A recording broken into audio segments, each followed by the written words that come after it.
আসুন প্রভু, আসুন। প্রভু, মহারাজ সুগ্রীব বালিকে দ্বন্দ্বযুদ্ধে আহ্বান করে এখানেই আনবেন।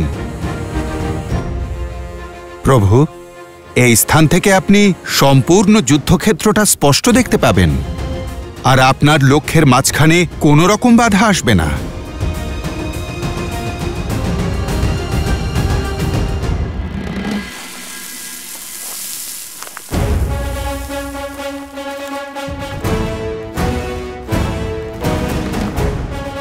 বালি, বাইরে এসো। কোথায় লুকিয়ে আছো কাপুরুষ? বালি, বেরিয়ে এসো। বাইরে এসো কাপুরুষ। বালি, সুগ্রীব,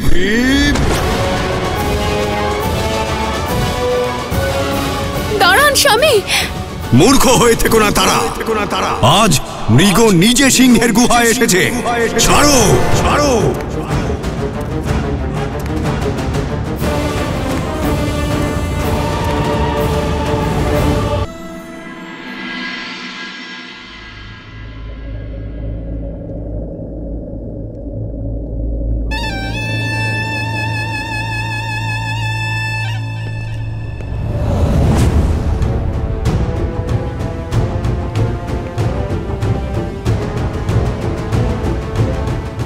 পিতা, আপনার থেকে অনুমতি চাই। স্পষ্টভাবে আপনাকে একটা প্রশ্ন করতে চাই। প্রশ্ন একটাই, যে আমার সম্মুখে দাঁড়িয়ে আমার সঙ্গে কথা বলতে চাইছে সে কি আমার পুত্র নাকি লঙ্কার যুবরাজ? যুবরাজ নয় পিতা, আজ এখানে একজন পুত্র তার পিতার সঙ্গে মনের কথা বলতে এসেছে। তাহলে নির্ভয়ে বলো। আপনি যবে থেকে সীতাকে লঙ্কায় এনেছেন, মাতা সবসময় চিন্তিত থাকেন। পরস্ত্রীকে লাভ করার আপনার এই বাসনা, নিজের জ্ঞানের গর্ভগৃহ নিজের হাতেই পুড়িয়ে শেষ করে দেওয়া, এতে মাতার ভয় আরো বাড়ছে। কি বলেছেন তোমার মাতা? প্রদীপের সলতের মুখে যখন আগুন জ্বলে, তখন সেই সলতের আগে প্রদীপের মধ্যেকার তেলকে পুড়িয়ে ফেলে, আর তারপর সলতে ছাই হয়ে যায়। লঙ্কার বৈভব পুড়ে ছাই হয়ে যাচ্ছে পিতা, এবং তার আরম্ভ আপনার জ্ঞানের গর্ভগৃহ থেকে শুরু হয়েছে। তাহলে এখন রাবণের আচরণে লঙ্কার যুবরাজের সমস্যা হচ্ছে? না পিতা, আমি কেবল একটা সরল সমাধান নিয়ে এসেছি। আপনি আমায় অনুমতি দিন, আমি এখনই ওই রামকে হত্যা করে তার মৃত শরীর সীতার সামনে উপস্থিত করব। শুধু একবার সীতার আশা ভঙ্গ হোক, তাহলেই আপনাকে সে গ্রহণ করবে। রামের যদি মৃত্যু হয়, তাহলেই সীতা পতিব্রতা ধর্ম থেকে মুক্তি পাবে। তখন সে অবশ্যই আপনাকে বিবাহ করবে, আর আপনার সঙ্গে বিবাহ হয়ে গেলেই সীতা একবার এই পরিবারের অভিন্ন অঙ্গ হয়ে যাওয়ার পরেই আপনার প্রতীক্ষার পাশাপাশি মাতার চিন্তাও চিরতরে সমাপ্ত হয়ে যাবে। বিধাতা যখন নারীকে বানিয়েছেন, তখন তাকে 5টি নয় 6টি তত্ত্ব দিয়ে বানিয়েছেন। সেই 6ষ্ঠ তত্ত্বটি হলো চিন্তা। যখন আমি তোমার মাকে বিবাহ প্রস্তাব দিয়েছিলাম, তখনও তিনি চিন্তিত হয়েছিলেন। যখন আমি শনিদেবকে বন্দী করি, তখনও চিন্তিত হন। যখন আমি সীতার স্বয়ম্বরে যাই, তখনও চিন্তিত হন। যখন আমি বিদ্যুৎ জিহ্বাকে মারার সিদ্ধান্ত নিই, চিন্তিত হয়ে পড়েন। আর আজ যখন সীতাকে হরণ করে এনেছি, তাতেও উনি চিন্তিত। নারীরা মুহূর্তের মধ্যেই তিলকে তাল বানাতে পারে। তোমার নিজের কি কখনো এটা মনে হয়েছে যে আমি ওই বনবাসীকে ভয় পাচ্ছি? যখন আমার কাছে কিচ্ছু ছিল না, সেদিনও কিন্তু আমি ভয় পাইনি। যদি আমি চাইতাম, তাহলে ওই রামের বধ বনের মধ্যে এক মুহূর্তেই করতে পারতাম। কিন্তু যে পরিকল্পনা আমি করেছি, সেটা সফল হলে রামের জীবন মৃত্যুর থেকেও বেদনাদায়ক হবে। নারীরা প্রদীপ জ্বালায়, আর আমাদের মতো যোদ্ধারা নিজেদের শত্রুদের চিতা জ্বালায়। এই লঙ্কার যুবরাজ আমি, এবং এই সত্যের সঙ্গেও আমি অবগত যে এই লঙ্কা নারীদের চিন্তার দ্বারা নয়, বরং পুরুষদের প্রবল বাহুবল আর শৌর্যের দ্বারা নির্মিত।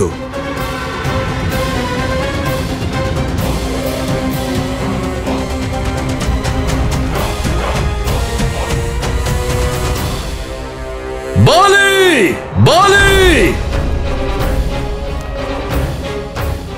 অঙ্গদ,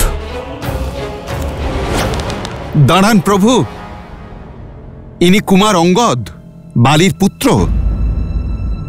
মহারাজ সুগ্রীব একে নিজের পুত্রের মতো দেখেন। কাকা, আপনি আমার প্রণাম নেবেন। যশস্বী হও। আপনি তো জানেন পিতা আপনার প্রাণ নিতে উদ্যত। এখানে কেন এসেছেন? আপনি ফিরে যান কাকা। ফিরেই তো এসেছি।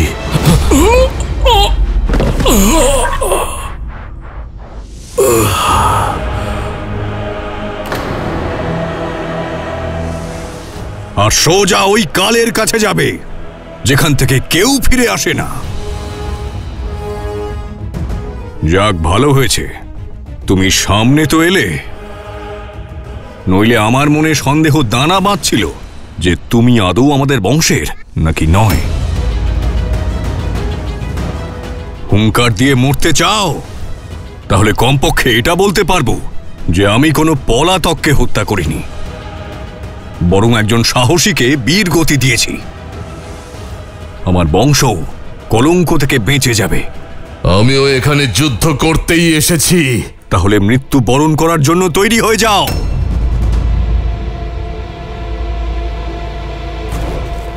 পালাচ্ছ কোথায় ভীতু? আজকে তোমাকে আমি শেষ করবই।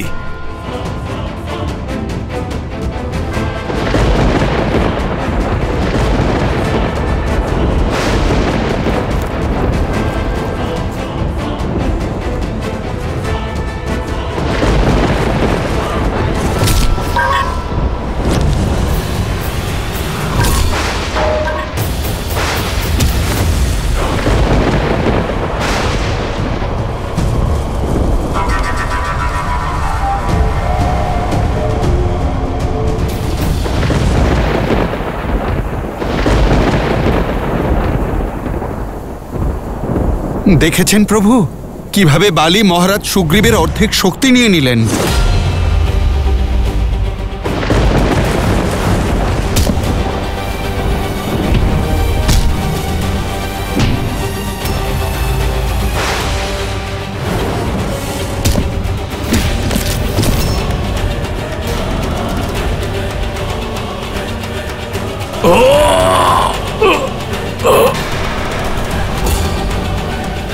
ব্যাস এইটুকুই?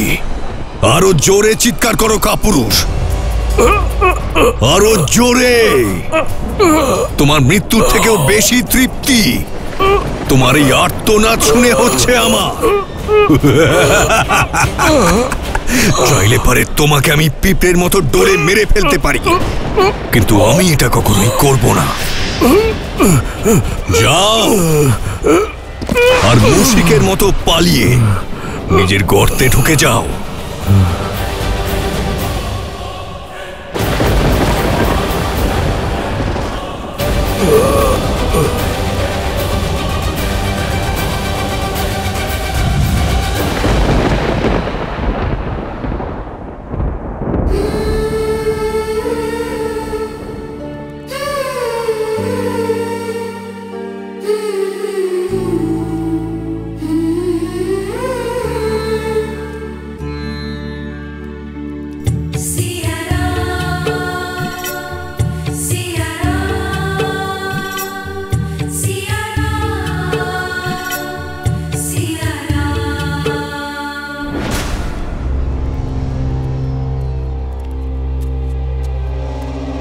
খেয়ে নাও। মরতে তো হবেই, না খেয়ে মরবে কেন? যতক্ষণ দশানন প্রসন্ন আছেন খেয়ে নাও। আর যদি দশানন রুষ্ট হন তাহলে না ভোজন পাবে আর না জল, আর না সারাদিন যার নাম জপ করছো সেই রাম আসবে। লঙ্কা অবশ্যই সোনার তৈরি, কিন্তু মাকড়সার জালের মতো রহস্যে ঘেরা এই লঙ্কা। এখানে জন্মেছি, জীবন অতিবাহিত করেছি, কিন্তু আজও জানতে পারিনি যে এই লঙ্কা কত বড় আর এখানে কত রহস্য লুকিয়ে আছে। যদি তোমার রাম কোনো রকমে লঙ্কায় ঢুকেও পড়ে তাহলেও তোমাকে খুঁজে পাবে না সে। 10 লোকের প্রভু লঙ্কাপতি মহারাজ দশানন প্রবেশ করছেন।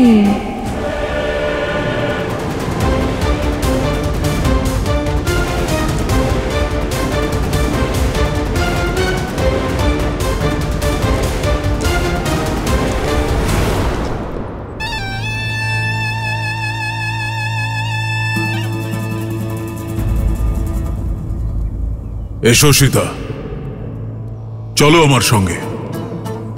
ও আমার সব থেকে প্রিয় ভ্রাতা, সব থেকে ঘনিষ্ঠ মিত্র, আমার পুত্র সম, আর আমার সর্বাধিক বিশ্বস্ত মন্ত্রী বিভীষণ। এ এক বনবাসিনীকে হরণ করে আনা রাক্ষসের আদেশ নয়,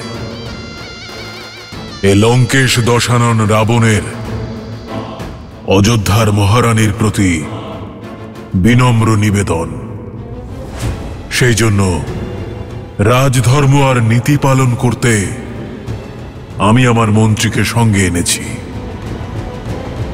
মিথিলা নরেশের মৈথিলি তুমি, অযোধ্যার রানী তুমি। এক রাজার নিমন্ত্রণ অস্বীকার করা অযোধ্যার রীতি নয়।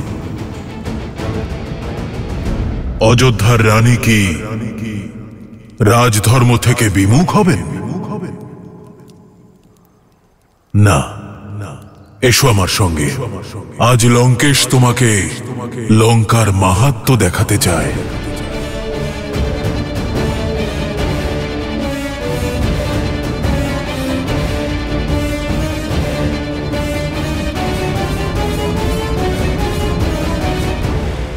চলো।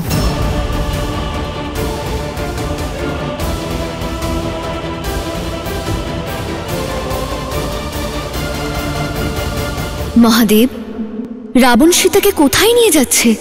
ওর উদ্দেশ্যই বা কি? অহংকার। অহংকারের কেবল একটাই উদ্দেশ্য থাকে দেবী, নিজেকে অন্যের চেয়ে বেশি শ্রেষ্ঠ প্রমাণ করা। আর দেবী সীতার সম্মুখে রাবণের প্রতিটি কাজ নিজেকে শ্রী রামচন্দ্রের চেয়ে শ্রেষ্ঠ প্রমাণ করার চেষ্টা মাত্র, যেখানেও সফল হবে না।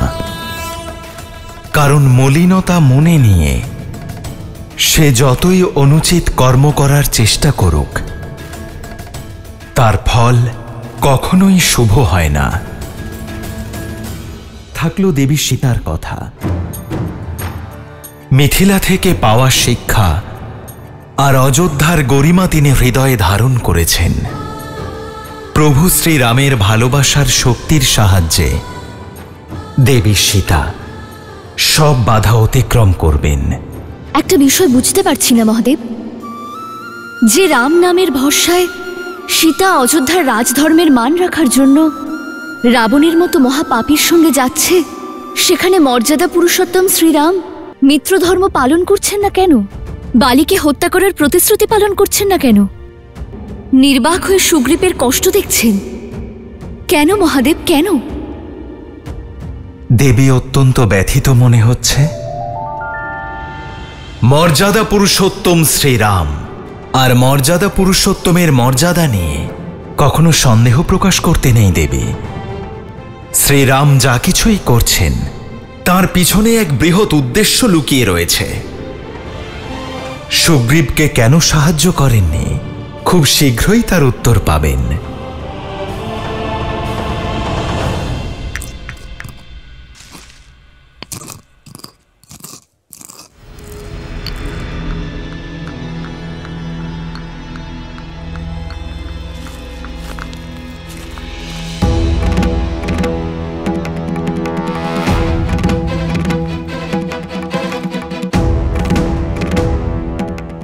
আমার আঘাতে ঔষধ লাগানো হচ্ছে শ্রীরাম, যে আপনি নুন ছেটাতে এসেছেন? লক্ষণ, তুমি তো খুব গর্ব করেছিলে তোমার ভ্রাতার শক্তি নিয়ে, লক্ষ্য নিয়ে। কি হলো? বালিকে দেখে ধনুক তোলার ক্ষমতাও হারিয়ে ফেলেছিল, নাকি লক্ষ্য সাধন করতে পারেনি অত দূর থেকে?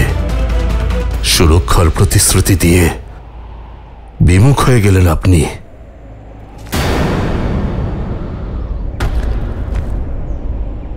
কিন্তু আপনারই বা কি দোষ? বালির ক্ষমতা দেখে বড় বড় যোদ্ধারাও ভয় পেয়ে যায়। আপনার হাতও ভয়ে কেঁপে গিয়েছিল হয়তো। সীমা লঙ্ঘন করবেন না বানররাজ। ভুলে যাবেন না যাঁকে আপনি দোষারোপ করছেন, তিনি রঘুবংশী দশরথ নন্দন শ্রী রাম, যাঁর শৌর্যের তেজ ঢাকতে পারে এমন মেঘ আজ অবধি জন্মায়নি।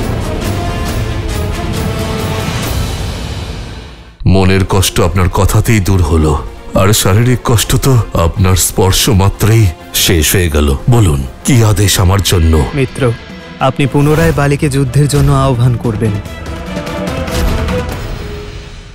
শান্ত হও লক্ষণ।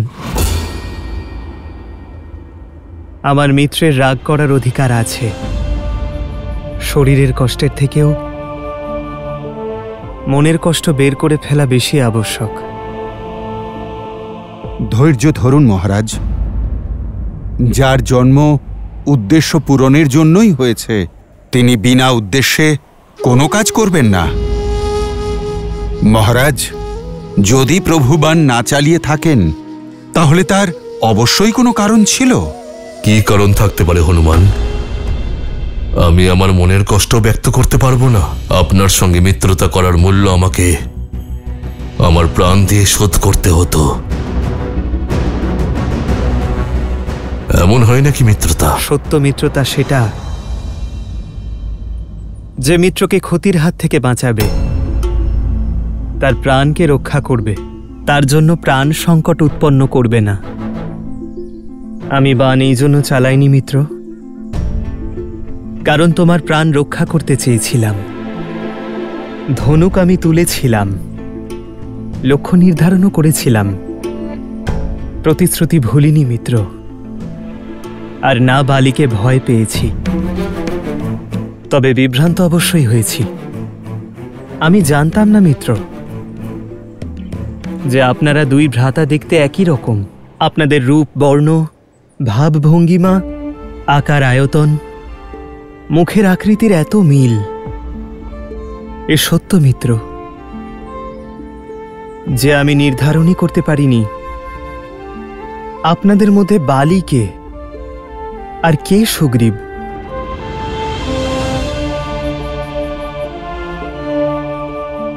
ভয় পেয়েছিলাম মিত্রকে হারিয়ে ফেলার, তার প্রাণ হরণ করার।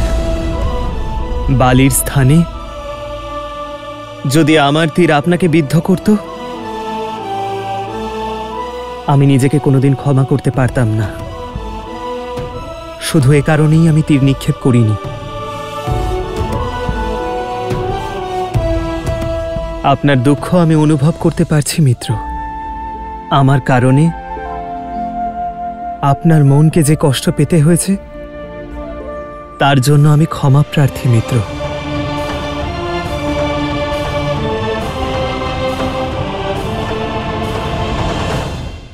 মনের কষ্ট আপনার কথাতেই দূর হলো, আর শারীরিক কষ্ট তো আপনার স্পর্শ মাত্রেই শেষ হয়ে গেল। বলুন, কি আদেশ আমার জন্য? মিত্র, আপনি বালিকে আবারও যুদ্ধের জন্য আহ্বান করবেন।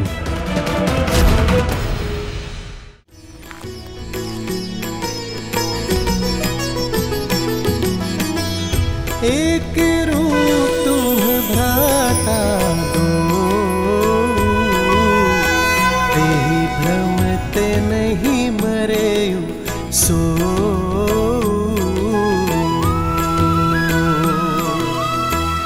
कर पर सासु ग्रीव शरीरा, तनु भाकुलिस गई सब पीरा।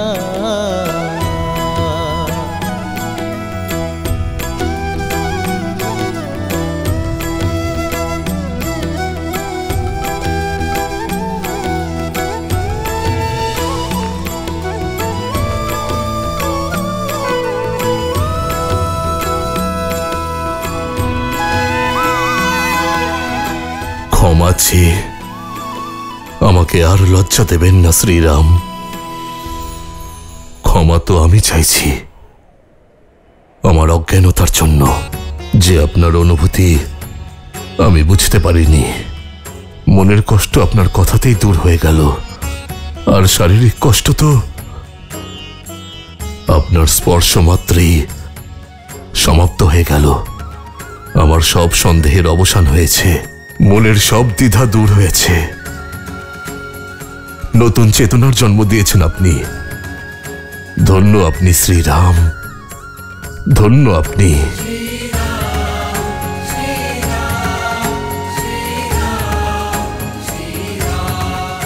বলুন, কি আদেশ আমার জন্য? মিত্র, আপনি বালিকে পুনরায় যুদ্ধের জন্য আহ্বান করবেন।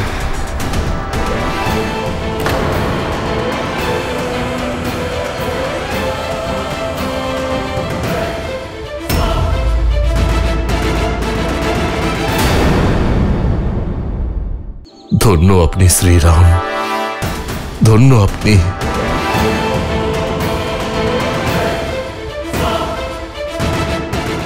যার নাম উচ্চারণে জীবন মৃত্যুর ভবসাগর পার হওয়া যায়, যাকে দর্শন করা মাত্র সব দুঃখের অবসান হয়।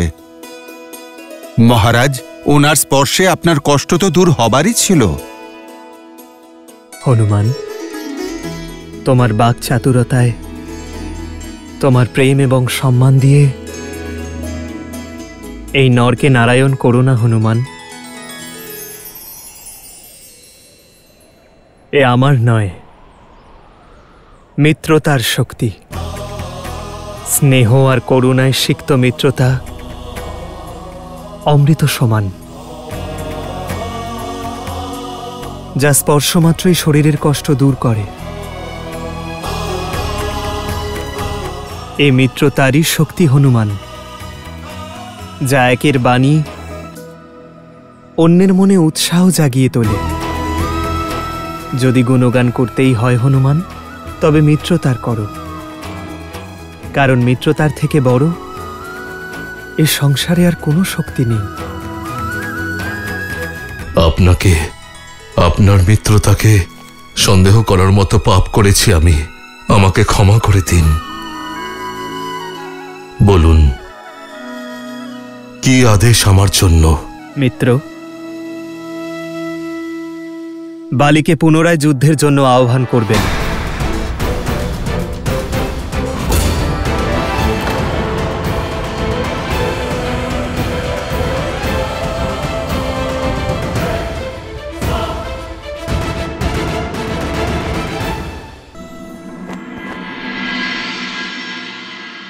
আমি যেখানে তোমাকে নিয়ে যাচ্ছি সেই স্থান আমার কাছে অত্যন্ত পবিত্র আর অতি প্রিয়। লঙ্কার সভাগৃহ। দেখো, দেখো এর জৌলুস।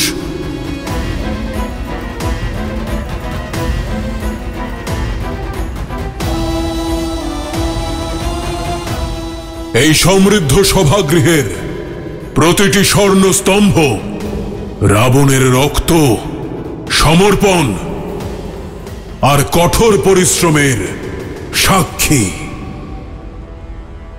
এমন জৌলুস না ইন্দ্রের অমরাবতীতে আছে, না বিষ্ণুর বৈকুণ্ঠে। ব্রহ্মলোকে না আছে এমন গৌরব, আর সূর্যলোকে না আছে এমন তেজ। ওই হলো আমার সিংহাসন। এখানে বসেই আমি 10টি লোক শাসন করে থাকি। একবার তুমি আমার পাটরানী হয়ে গেলে এই সিংহাসনেই আমি আমার পাশে তোমাকে স্থান দেব। শুধু একবার আমার প্রস্তাব স্বীকার করে নাও।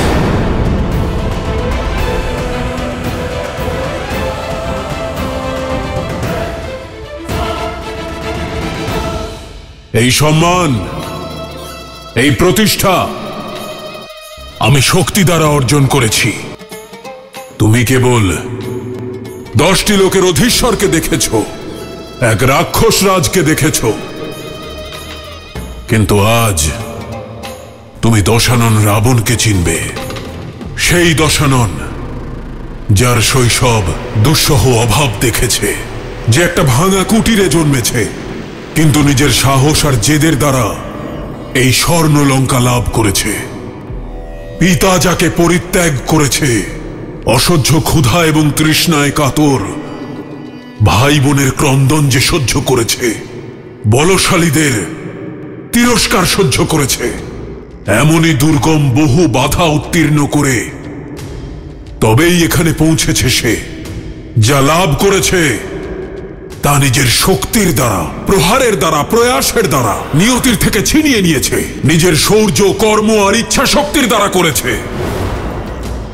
আজ এই যে রাবণ তোমার সামনে দাঁড়িয়ে আছে, সেই রাবণের নির্মাতা ওই পরমাত্মা নন, স্বয়ং রাবণ। আমি দশানন নিজেকে লঙ্কার রাজা ঘোষণা করছি। আর এই রাবণ নিঃস্ব অবস্থা থেকে সর্বস্ব পেতে চায়, এটাই তার জেদ।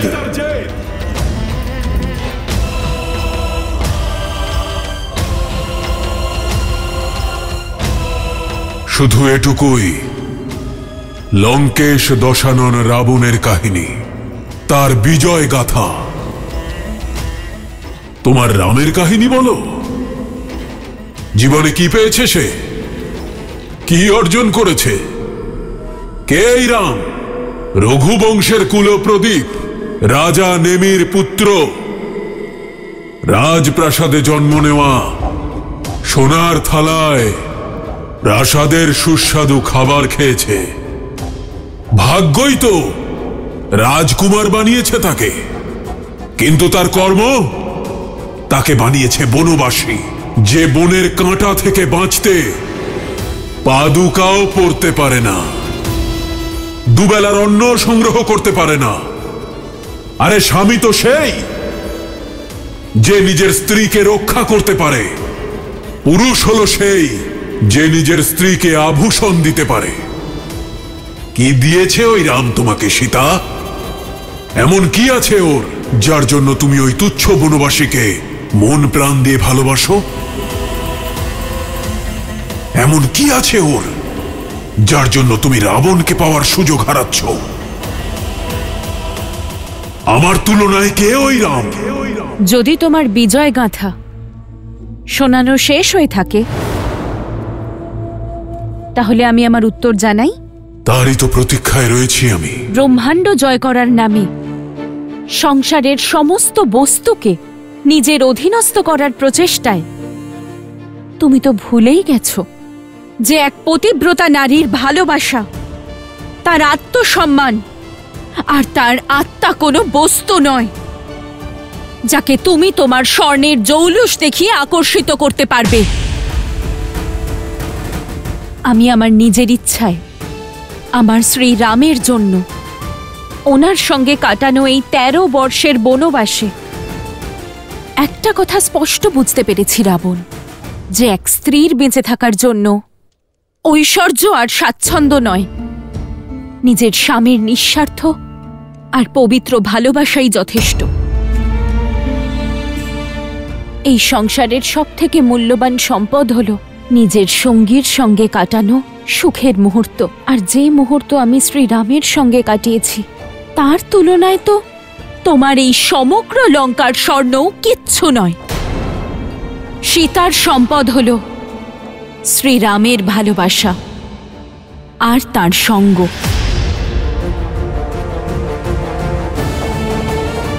তুমি তোমার সম্পত্তি দেখাচ্ছ না রাবণ, কিন্তু এটা ভুলে গেছো সম্পদ আপনজনদের দ্বারা হয়, তাদের সম্মান আর ভালোবাসার দ্বারা হয়, ভয়ের দ্বারা নয়।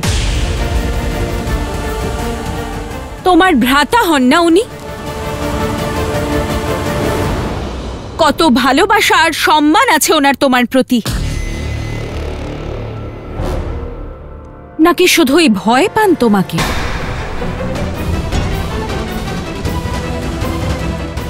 যদি ভয় না থাকতো তাহলে তোমারও ভরত আর লক্ষণের মতো ভ্রাতা থাকত। এক ভ্রাতা যে তার জ্যেষ্ঠ ভ্রাতার চরণ পাদুকা নিজের মাথার উপর তুলে তার নামে অযোধ্যার রাজ্যপাট সামলাচ্ছে। এক ভ্রাতা যে তার পরিবার, স্ত্রী, সুখ সমৃদ্ধি সব ছেড়ে নিজের জ্যেষ্ঠ ভ্রাতার ঢাল হয়ে তার সঙ্গে বনবাসে রয়েছে। সেই প্রজা যারা 14 বছর ধরে অপেক্ষা করছে যে কবে শ্রীরাম ফিরে আসবেন, কবে তাদের জীবনে সূর্যোদয় হবে।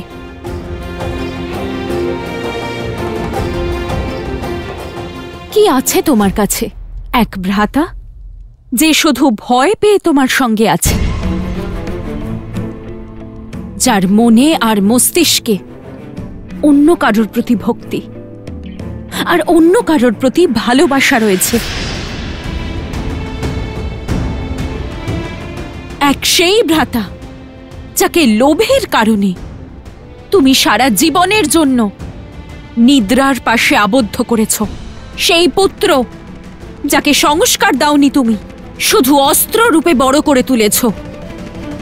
শ্রীরামের থেকে বড় না কোনো সম্পদ আছে আর না কোনো রত্ন।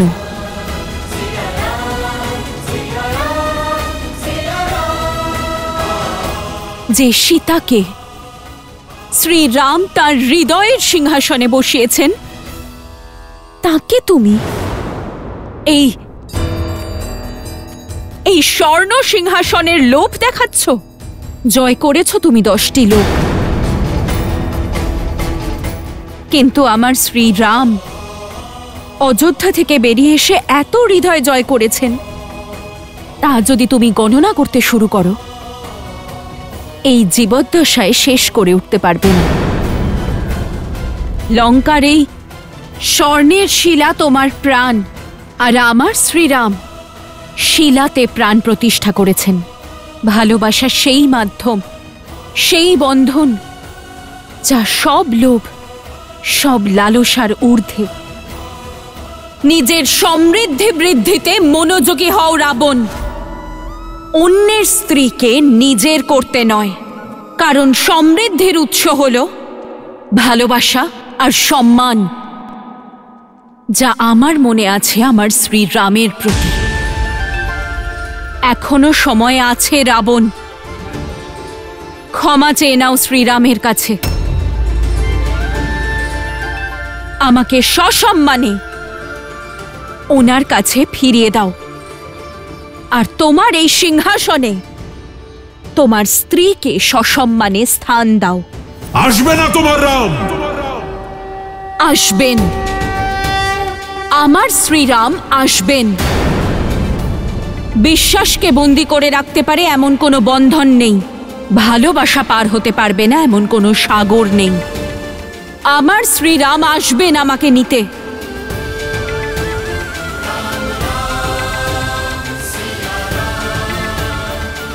আমার ধারণা আমাদের আলোচনা শেষ হয়েছে।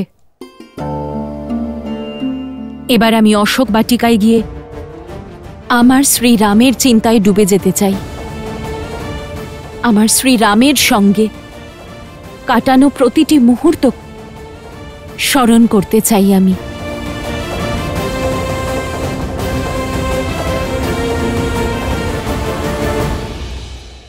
দাঁড়াও সীতা,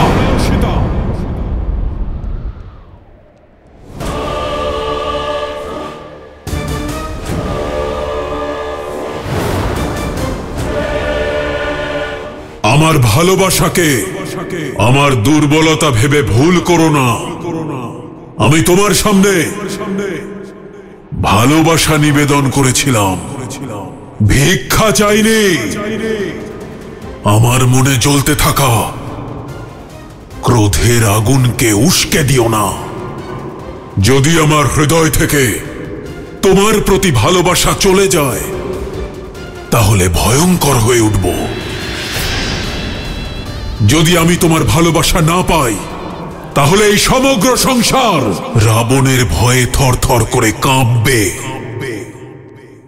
আমার ভিতরের ঘুমন্ত রাক্ষসকে জাগিও না।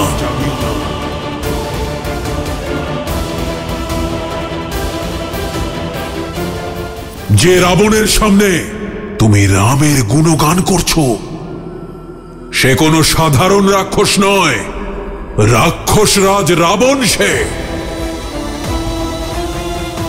যদি আমি চাই তাহলে এই মুহূর্তেই তোমার রামকে বধ করে তোমার সিঁথির সিঁদুর মুছে দিতে পারি, তোমার মর্যাদা ধূলিসাৎ করতে পারি, তোমার সম্মান পিষে ফেলতে পারি।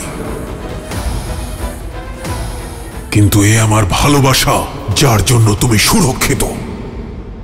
আসতে দাও তোমার রামকে, মহাসাগরে ডুবে যাবে সে। স্মৃতি আঁকড়ে বাঁচতে চাও তো যাও, গিয়ে তাই করো। কারণ আর তোমার রামকে কোনোদিনও দেখতে পাবে না তুমি। বিভীষণ, এই মুহূর্তেই আমি এর অধ্যায় সমাপ্ত করে দেওয়ার আগেই নিয়ে যাও ওকে। এই লঙ্কায় আপনার দাদা রাবণের অধ্যায় সমাপ্ত হওয়ার স্পষ্ট ইঙ্গিত পাচ্ছি। আর যখন ছাদ ভেঙে পড়ে তখন কিন্তু দেওয়ালও রক্ষা পায় না বিভীষণ। বিভীষণ, বিভীষণ,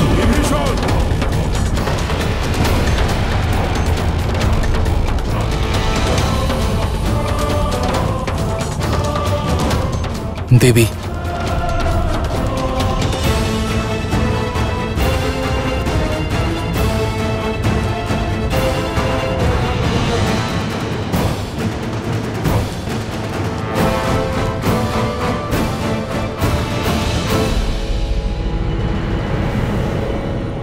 তৃণদলের মতো পিষে দিয়েছি আজকে আমি ওই বিশ্বাসঘাতক সুগ্রীবকে।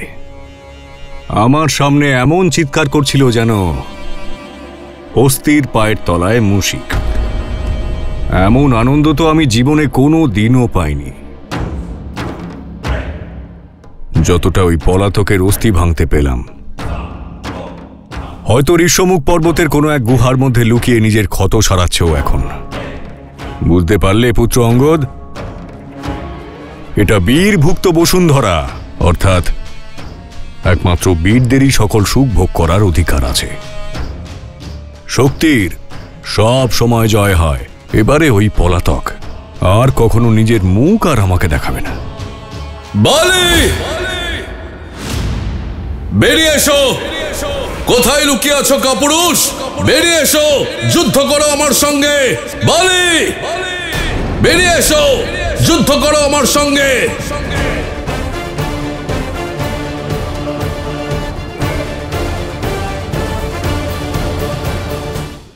দাদা, তোমার কথা মতো আমি বানররাজ সুগ্রীবকে পুষ্পের মালা পরিয়ে দিয়েছি ঠিকই, কিন্তু বালি পুনরায় বাইরে আসবে তো? অবশ্যই আসবে লক্ষণ। ওকে সুগ্রীবের আহ্বান নয়, অহংকারের তাড়না নিয়ে আসবে। দাদা, তোমার কথা মতো আমি বানররাজ সুগ্রীবকে পুষ্পের মালা পরিয়ে দিয়েছি ঠিকই, কিন্তু বালি পুনরায় বাইরে আসবে তো? অবশ্যই আসবে লক্ষণ। ওকে সুগ্রীবের আহ্বান নয়, অহংকারের তাড়না নিয়ে আসবে।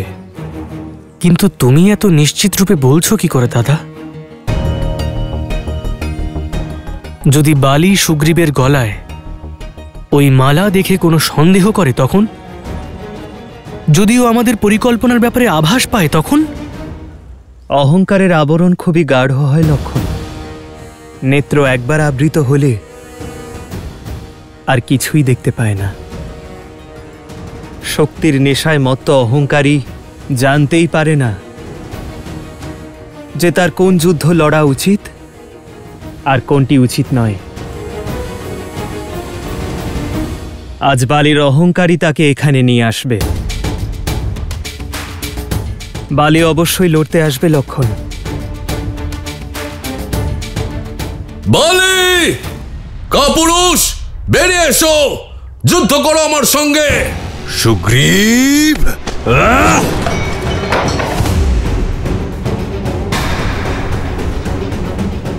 মনে হচ্ছে সুগ্রীব হারতে বেশ মজাই পাচ্ছে আজকাল। একবার মৃত্যুর মুখ থেকে ফিরে এসেও শিক্ষা হয়নি ওর।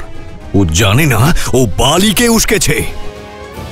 এইবার ওর এই হুঙ্কার সমাপ্ত করে তবেই ফিরব। না স্বামী, আপনি যাবেন না।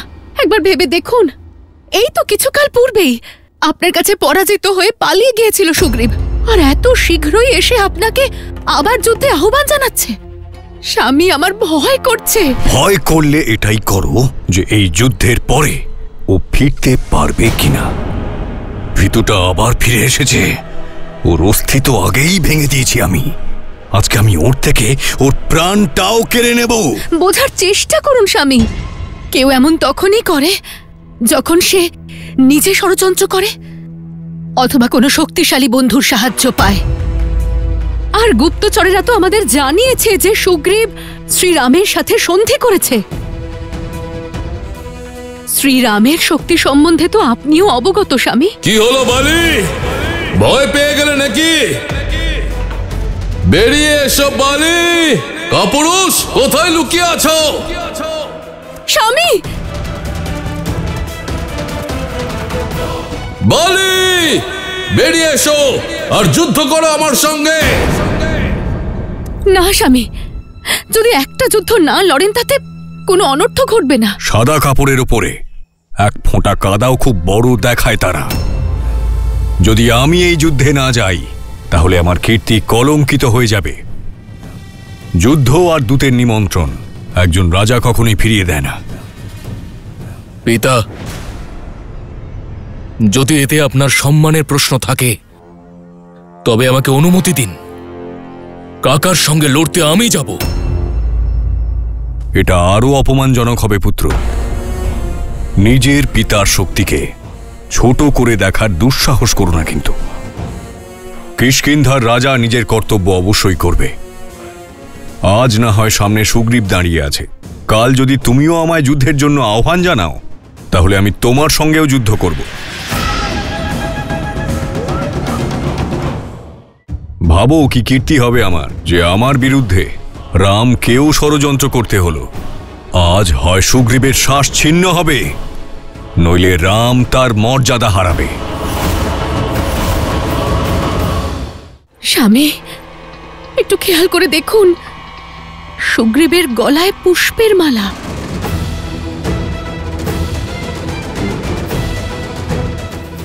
এবার অন্তত বুঝুন স্বামী, সুগ্রীব নিশ্চয়ই কোনো অনিষ্ট করতে চলেছে। এটা কোনো সর্বনাশের সংকেত নয় তো? যদি পুষ্পের এই মালা রামের কোনো পরিকল্পনাও হয় তবুও আমি আজ যাবই। রামের ব্যাপারে শুনেছি বীর, পরাক্রমী, সর্বদা ন্যায়বাদী, মর্যাদার প্রতীক। এবারে ভাবো, তোমার বালির ভয়ে একজন মর্যাদা পুরুষোত্তম অন্যায় করবে। ভাবো কি কীর্তি হবে আমার যে আমার বিরুদ্ধে রামকেও ষড়যন্ত্র করতে হলো। আজ হয় সুগ্রীবের শ্বাস ছিন্ন হবে অথবা রামের মর্যাদা ক্ষুণ্ণ হবে।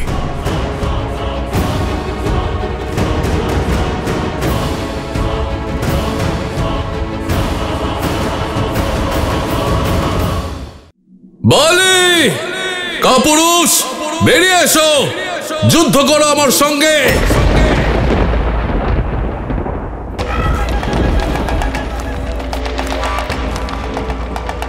আমায় ডেকে ভুল করেছ। তুমি বালিকে ডাকোনি, সাক্ষাৎ কালকে আহ্বান জানিয়েছ। যুদ্ধের পূর্বে পরিণাম ঘোষণা করো না। পরিণাম তো তুমিও জানো আর আমিও জানি, তোমার হার। আমি বলছি, এই হারের পরে কিষ্কিন্ধায় তোমার শ্রাদ্ধানুষ্ঠান হবে।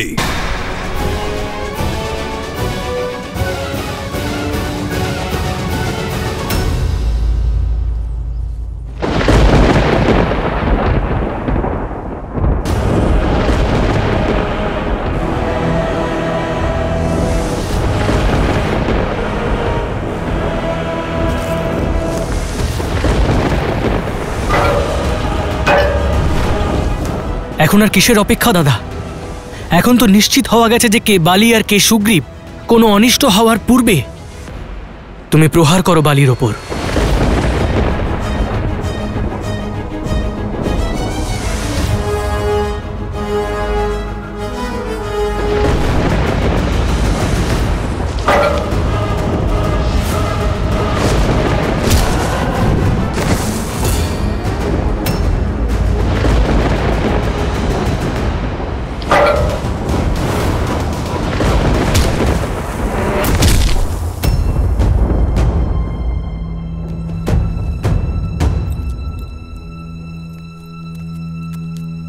অঙ্গদ তোমার পিতা? মাতা, পিতার শক্তির উপর বিশ্বাস রাখুন, সব শুভ হবে। কিভাবে? দুই ভ্রাতার মধ্যে যুদ্ধ শুধু অমঙ্গল ডেকে আনে অঙ্গদ। তোমার পিতাকে আটকানোর আমি অনেক প্রয়াস করেছি, কিন্তু উনি আমার একটাও কথা শুনলেন না। আর ওদিকে তোমার কাকার সঙ্গে তো রাম আর লক্ষণ রয়েছেন। আমার মন ভীষণ অস্থির হয়ে উঠেছে পুত্র। আপনার কষ্ট আমি বুঝতে পারছি মাতা, চলুন আমি আপনাকে পিতার কাছে নিয়ে যাচ্ছি।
মৃত্যুর জন্য প্রস্তুত হয়ে যাও কাপুরুষ। তোমার মৃত্যুতে শুধু একটাই দুঃখ থাকবে, যে তোমার মতো একজন কাপুরুষ আমার ভাই।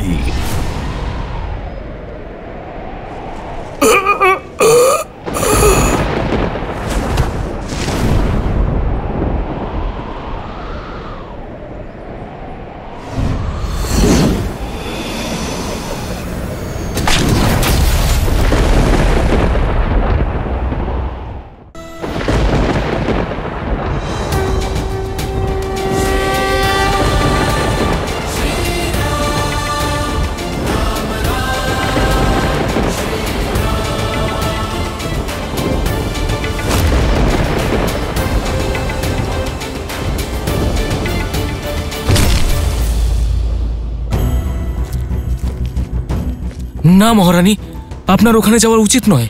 উনি আমার স্বামী, ওখানে যাওয়া আমার স্ত্রী ধর্ম। কেউ যেন আমাকে আটকানোর দুঃসাহস না দেখায়।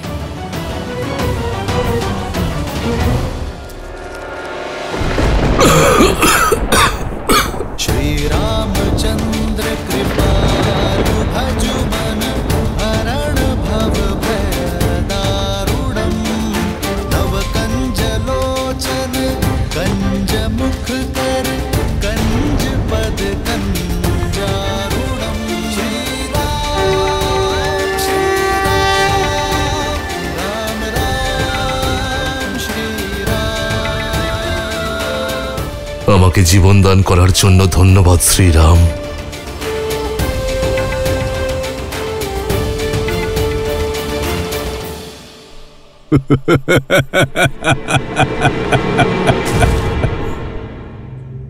তো আপনি মর্যাদা পুরুষোত্তম শ্রীরাম,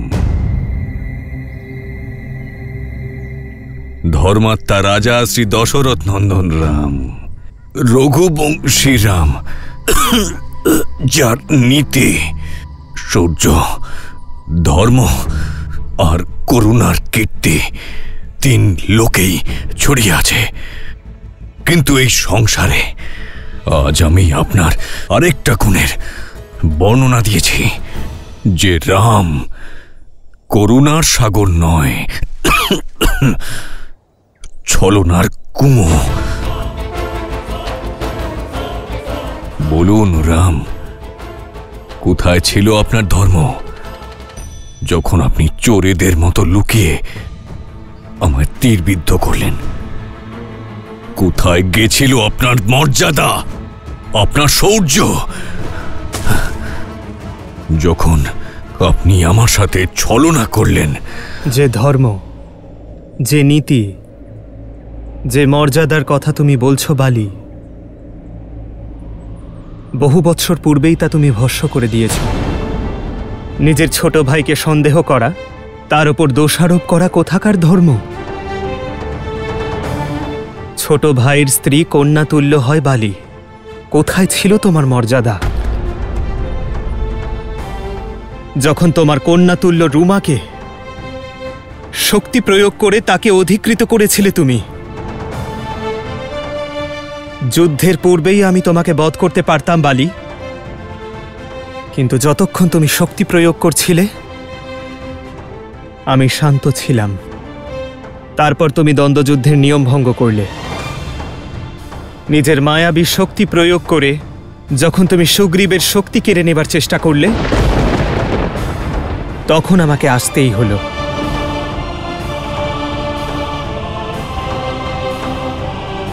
কিন্তু আপনি আমার উপর প্রহার কেন করলেন? আপনার তো আমার সঙ্গে কোনো শত্রুতা ছিল না। এই দ্বন্দ্ব শুধু দুই ভাইয়ের মধ্যে ছিল। না বালি, এ যুদ্ধ আমার মিত্র আর তার শত্রুর মধ্যে ছিল। মিত্রের শত্রু শত্রুই হয়। আর আমি তোমাকে বধ করে আমার মৈত্রী ধর্ম পালন করেছি। নিজের কুকর্মকে কত সহজে ধর্মের নাম দিয়ে দিলে না। আমাকে শব্দ জলের মধ্যে ফাঁসাবেন না। তুমি তোমার কুকর্মের জালে আবদ্ধ বালি। এই তীর আমি নিক্ষেপ করিনি। এ তোমার কর্ম যা তোমায় ফল দিচ্ছে, তোমার হৃদয় ভেদ করেছে। যদি কেউ মর্যাদা লঙ্ঘন করে কুকর্ম এবং অধর্মের পথে জীবন কাটায় আর তারপর আশা করে যে তার সঙ্গে সব ভালোই হবে, তাহলে এ তার ভ্রম। আর এমন ভ্রম রঘুবংশী রাম বারবার খণ্ডন করবে। যে যুগই হোক, পরিস্থিতি যেমনই হোক, যখনই কেউ অবলা নারীর সম্মানে আঘাত করবে, তখন সে মৃত্যুদণ্ডের অধিকারী অবশ্যই হবে।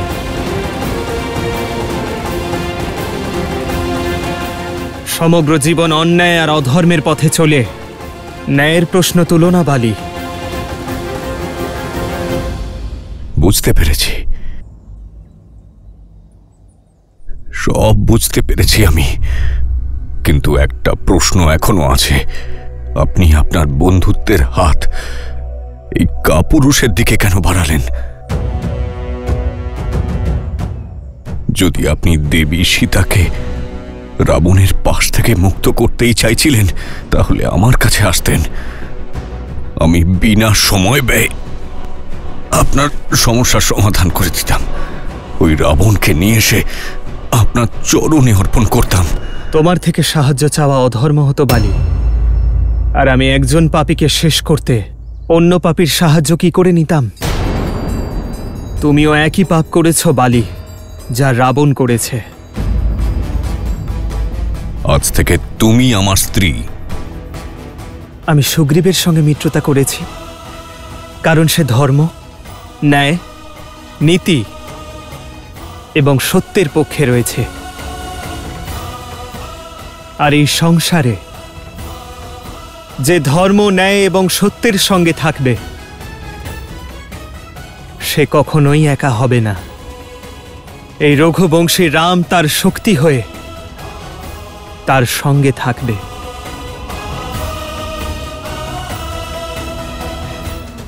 তোমার মনের গ্লানি এ কথারই প্রমাণ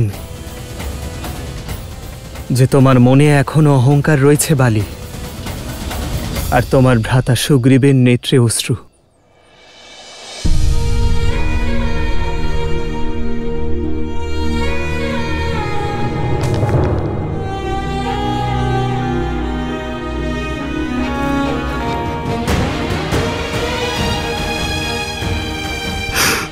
ভ্রাতা,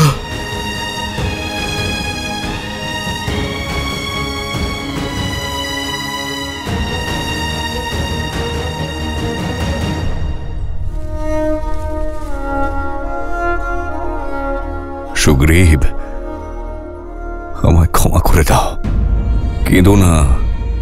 এই সব কিছু আমার কর্মেরই ফল, যেটা আমায় ভোগ করতেই হতো। শ্রীরামের কৃপায় উচিত আর অনুচিতের এই ভেদাভেদটা বুঝতে পারলাম। শুধুমাত্র একটা যন্ত্রণা আছে, যে সত্যটা উপলব্ধি করতে আমি একটু বেশি দেরি করে ফেললাম। শ্রীরাম, আপনার বাণী আমার মন, আমার দৃষ্টির ওপর পড়ে থাকা অহংকারের আবরণকে সরিয়ে দিয়েছে। আমায় ক্ষমা করে দিন। আমার সকল পাপ আর কুকর্মগুলোকে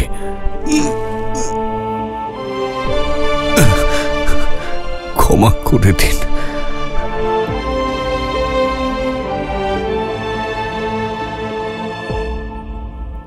স্বামী, স্বামী, পিতা, পিতা, স্বামী, স্বামী, সব কি হয়ে গেল স্বামী? পিতা,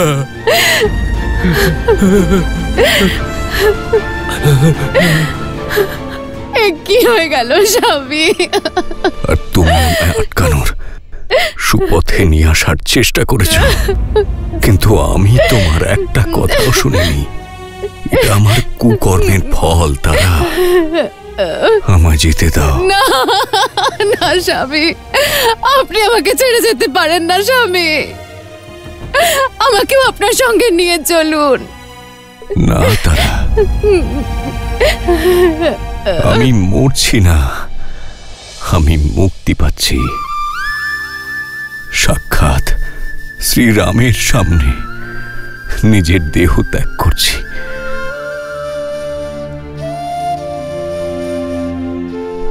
আজকে আমার জীবন ধন্য হয়েছ তারা। স্বামী, আমার এই জীবনযাত্রা সমাপ্ত হওয়ার পথে, কিন্তু তোমার সকল দায়িত্বের ভার আর থাকবে না তারা। অঙ্গদ, আমার পুত্র, এই সময় অন্ধের মতো চোখের জল ফেলার নয়, অন্তর্দৃষ্টি দিয়ে সত্যকে উপলব্ধি করার সময়। আমার মতো হয়েও না কখনো। মনের মধ্যে আবর্জনাকে কখনো স্থান দিও না। প্রতিশোধ বা হিংসেকে স্বামী, আসতে দিও না কখনো। নিজের কাকার সাথে থেকো, তাকে পিতা আর রাজার মতো সম্মান দেবে। সুগ্রীব, তুমিও তোমার ধর্ম পালন করো। বন্ধুত্বের কর্তব্য অনুসারে দেবী সীতাকে উদ্ধার করতে সাহায্য করো, আর রাজধর্ম পালন করে আমার তারা আর আমার পুত্র অঙ্গদের খেয়াল রেখো। শ্রীরাম, অনুমতি দেওয়ার পূর্বে আমার একটি অন্তিম ইচ্ছা পূর্ণ করে দিন।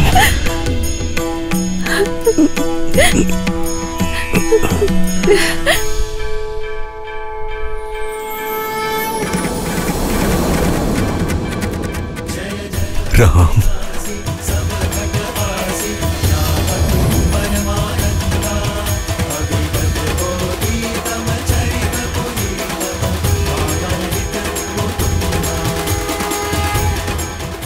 আমায় মোক্ষ প্রদান করুন শ্রীরাম। আপনি সত্য, আপনার নাম সত্য। রাম নাম সত্য। স্বামী, आदर्श और मर्यादा की है ये कथा महापावनम। काट मद श्री से मिला दे श्रीमद रामायणम, श्रीमद रामायणम। নিজেকে সামলে মহারাজ বালির সম্মানের রক্ষা করতে হবে। এমন কিষ্কিন্ধা নির্মাণ করতে হবে যা মহারাজ বালিকে সুখ আর ওনার পূর্বপুরুষদের গর্বিত করবে। এই সংসার যোগ্য করে তুলতে হবে আপনাকে। বানর কুল আর বানর নারীদের জন্য উদাহরণ স্থাপন করতে হবে। স্বামী, কিভাবে বাঁচবো আমি আপনাকে ছাড়া? কি করে কাটাবো আমার গোটা জীবনটা? আপনি ছাড়া না আমার জীবনের কোনো মূল্য আছে, না কোনো অস্তিত্ব আছে। মহারানী তারা, আপনি আজ যা হারিয়েছেন সেই অসহ্য যন্ত্রণা এতটুকু অনুভব করতে পারবো না আমরা, কিন্তু এই সময় আবেগে ভেসে যাওয়ার সময় নয়, নিজের আবেগকে সামলানোর সময় মাতা। বানররাজ বালির শেষকৃত্য করার সময় মাতা, আর মহারানীর দায়িত্ব পালন করার সময়। কারণ এখন কুমার অঙ্গদের ভবিষ্যৎ আর এই কিষ্কিন্ধার ভবিষ্যৎ আপনার উপরেই নির্ভর করছে মহারানী। আর আমার আজ সেটা তো আর ফিরে আসবে না। একজন স্ত্রীর জীবন, সুখ, ভবিষ্যৎ, স্বপ্ন সবই যে তার স্বামীর সাথে জড়িয়ে থাকে। যখন উনি আর নেই তখন আমি বেঁচে থেকে কি করব?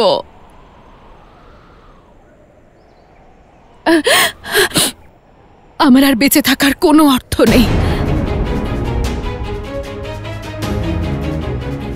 আমিও আমার স্বামীর চিতায় আত্মাহুতি দিয়ে ওনার সাথে পুনরায় মিলিত হব।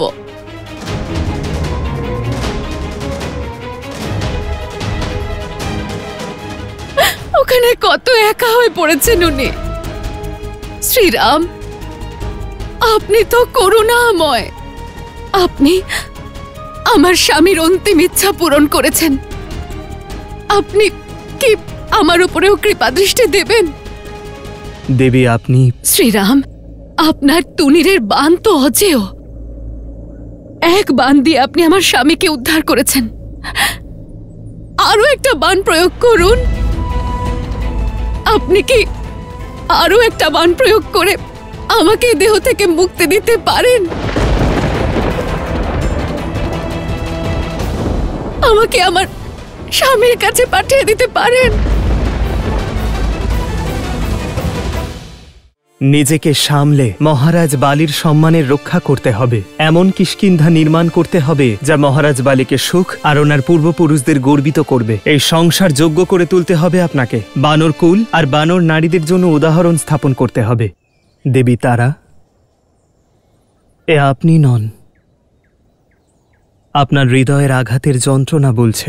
এই যন্ত্রণা ছাড়া আর কি বা আছে শ্রীরাম? যতদিন বাঁচব এই যন্ত্রণা নিয়েই তো বাঁচব। শ্রীরাম, আপনি তো যন্ত্রণা নিরাময় করেন, তাই না? আমাকে ওই যন্ত্রণা থেকে মুক্তি দিন। যদি আপনি স্ত্রী হত্যার পাপের কথা ভাবছেন তাহলে নিশ্চিন্ত থাকুন, আমি আপনাকে সব পাপ থেকে মুক্তি দিচ্ছি।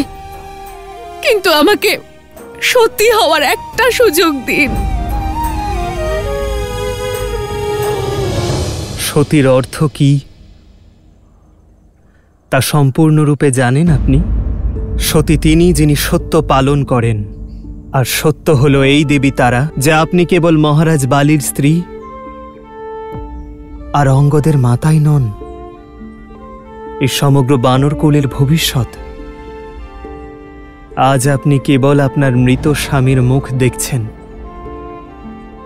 আপনার প্রজাদের দেখুন দেবী, যাদের নেত্র কেবল আপনাকেই দেখছে। কারণ আপনি সমগ্র কিষ্কিন্ধার আশা, সকলের প্রেরণা। দেবী তারা, আপনি যদি কেবল পঞ্চতত্ত্বে সৃষ্ট মহারাজ বালির শরীরকেই কেবল ভালোবেসেছেন তাহলে সে তো কোথাও যায়নি। কিন্তু যদি আপনি মহারাজ বালির আত্মাকে ভালোবেসে থাকেন, যে অজন্মা, অমর, অবিনাশী, তাহলে তা অনন্তকাল থাকবে। যদি আপনার প্রেম আত্মার প্রতি হয় তাহলে আপনি মহারাজ বালির ধর্ম পালন করবেন, সেই ধর্ম যা আপনার স্বামী কোনোদিন পালন করতে পারেননি। প্রজাদের কাছে রাজা পিতৃতুল্য আর রাজমাতা সমতুল্যই হয়। এ সময় আপনি কেবল আপনার স্বামী আর পুত্রের বিষয় কি করে ভাবতে পারেন? রাষ্ট্রশ্রেষ্ঠ বা নারী অস্তি, নারী রাষ্ট্রশ্রেয়াক্ষী অস্তি। অর্থাৎ নারী রাষ্ট্রের ভবিষ্যৎ, দৃষ্টিশক্তি। একজন সাহসী নারী সমগ্র সভ্যতার সেই ভিত্তি যার ওপর সমগ্র সভ্যতা দাঁড়িয়ে রয়েছে। আপনি কি আপনার অশ্রুধারায় সমগ্র কিষ্কিন্ধা সভ্যতা ধ্বংস করে দেবেন? মহারাজ বালি কি তাতে প্রসন্ন হবেন? না দেবী তারা, আপনাকে নিজেকে সামলে মহারাজ বালির সম্মান রক্ষা করতে হবে। ওনার শৌর্য, ওনার নির্ভীকতাকে অনুসরণ করে কিষ্কিন্ধার পরবর্তী রাজা মহারাজ সুগ্রীব এবং রাজকুমার অঙ্গদকে পথ দেখাতে হবে। এমন কিষ্কিন্ধা নির্মাণ করতে হবে যা মহারাজ বালিকে শান্তি দেবে এবং তার পূর্বপুরুষদের গর্বিত করবে।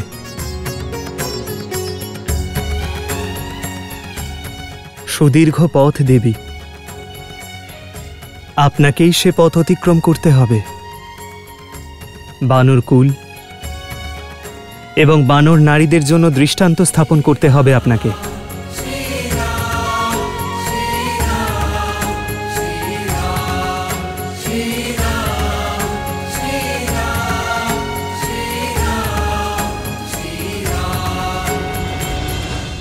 আমাকে ক্ষমা করবেন শ্রীরাম। গভীর শোকে আমি অন্ধ হয়ে গিয়েছিলাম। আপনি আমায় পথ দেখালেন, ধন্যবাদ শ্রীরাম। আমি অবশ্যই স্বামীর শোকে ভেঙে না পড়ে আমার কর্তব্য পালন করব।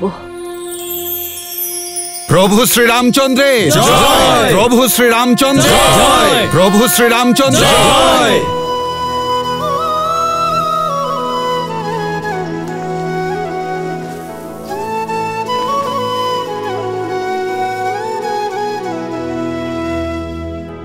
राम बाली निज धाम पठावा, नगर लोग सब व्याकुल धावा। नाना विधि विलाप करतारा, छूट केस न देह संभारा।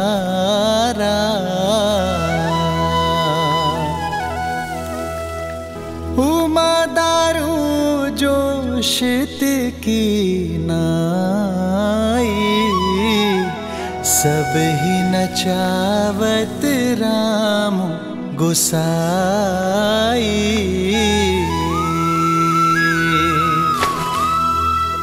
तब सुग्रीव ही आय सुदीन्हा,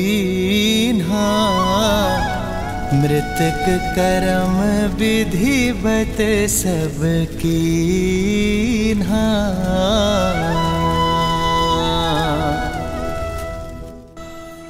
আজ এই সংসার শ্রীরাম নামের মাহাত্ম্য অনুভব করল।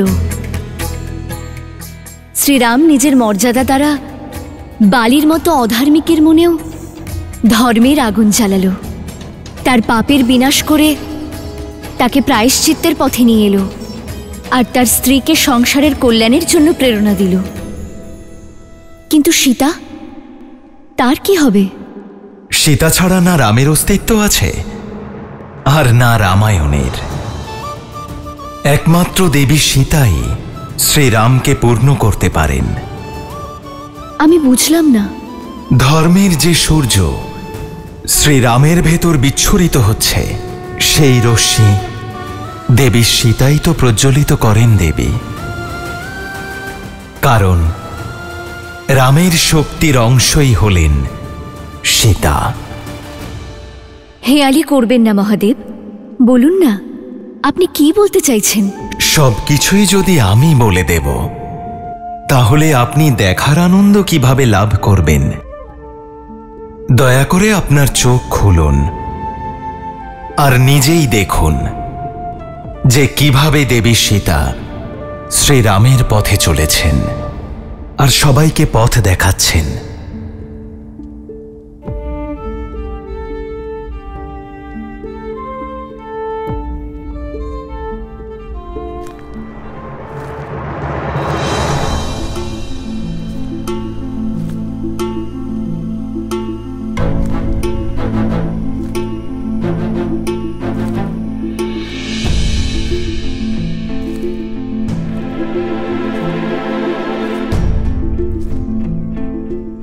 মনের কথা মনে চেপে রাখা উচিত নয়।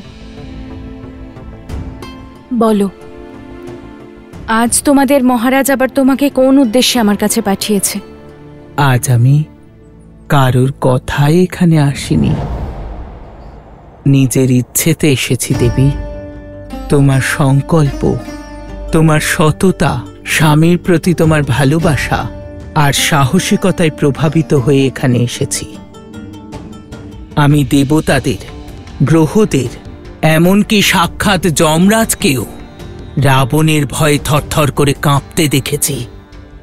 কিন্তু তুমি রাবণের সামনে পর্বতের মতো অটল রইলে। 10টি লোকের অধীশ্বরের বিরোধিতা তোমার মতো পতিব্রতা নারী করতে পারে। তোমার মুখে রাম নাম আর ওনার গুণগান শুনে ভাবি যে সত্যিই কি দেবতার মতো এমন মানুষ থাকতে পারে?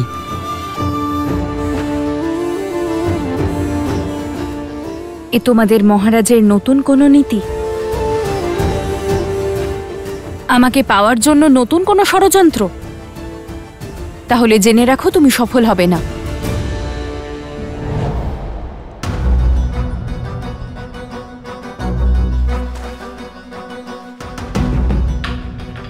তুমি আমায় সন্দেহ করছো, আমি জানি। এ তো আমার কর্মের ফল। আমি রাক্ষসী, লঙ্কেশের সেবিকা, আর তোমার অপরাধী। তুমি আমাকে বিশ্বাস কেন করবে? কিন্তু একজন নারী হিসেবে আমার কথাটা একবার শোনো।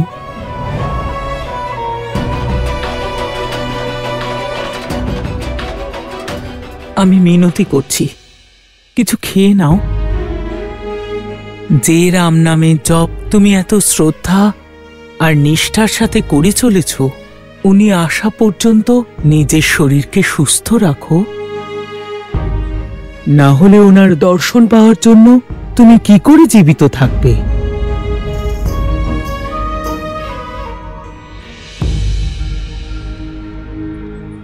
আমি এক্ষুনি তোমার জন্য ভোজন নিয়ে আসছি। যার মনে পরস্ত্রীকে পাওয়ার বাসনা থাকে, সেই লোভী রাবণের দেওয়া অন্নের একটি দানাও আমি গ্রহণ করব না। প্রাণ ত্যাগ করব, কিন্তু সিদ্ধান্ত নয়।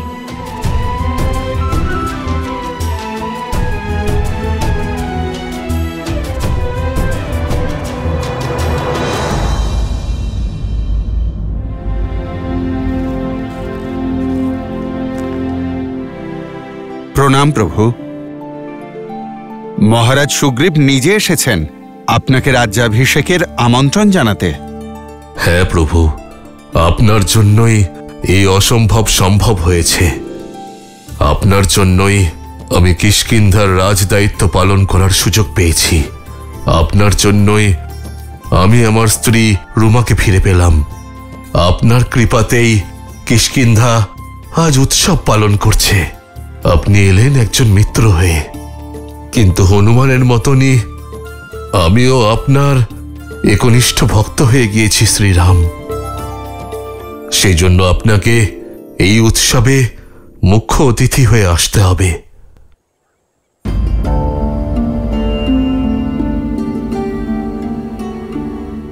কি হয়েছে প্রভু? নিমন্ত্রণ করার রীতিতে আমরা কি কোনো ভুল করে ফেলেছি প্রভু? না, তা নয় হনুমান। সুগ্রীব এবং দেবী রুমার মিলনে আমি প্রসন্ন, কিন্তু সীতার বিচ্ছেদের দুঃখও আছে। জানি না আমার যন্ত্রণা কবে শেষ হবে। জানি না আমার সীতা কোন অবস্থায় রয়েছে। আমাকে স্মরণ করে আমার সীতা অন্ন গ্রহণ করছে কি না।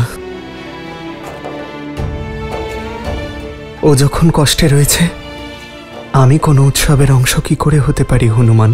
আমার মন আমায় স্বীকৃতি দিচ্ছে না। কিন্তু আপনার এবং সমগ্র বানরকুলের জন্য অনেক বড় দিন। আপনারা সকলে আনন্দ করুন। তাই আমার পরিবর্তে লক্ষণ উৎসবে যাবে।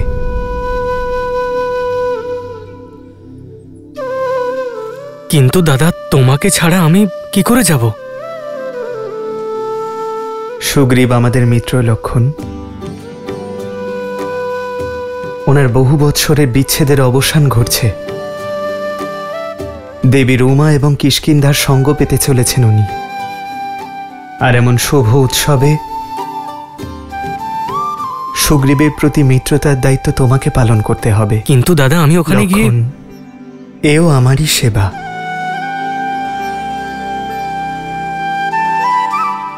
যথা আজ্ঞা দাদা।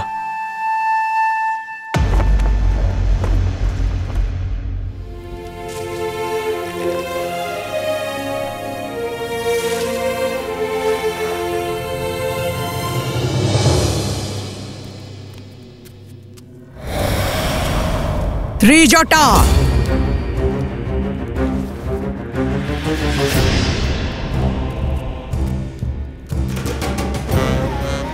আরে লঙ্কেশের প্রিয় অতিথি কেমন আছে? ওই সীতার অহংকার ভাঙল কিনা? যার সামনে সমগ্র ব্রহ্মাণ্ড মাথা নোয়ায়, সেই লঙ্কেশের কাছে ওকেও মাথা নোয়াতে হবে। সঠিক বলেছ।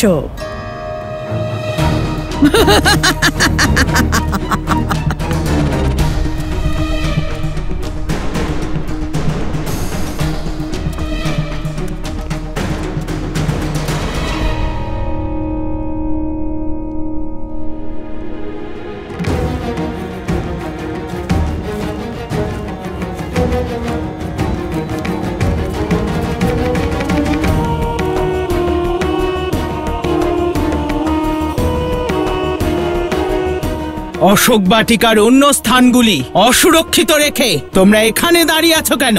যাও, অন্য স্থান নিরীক্ষণ করে এসো। ততক্ষণ এই অহংকারীকে আমি পাহারা দিচ্ছি।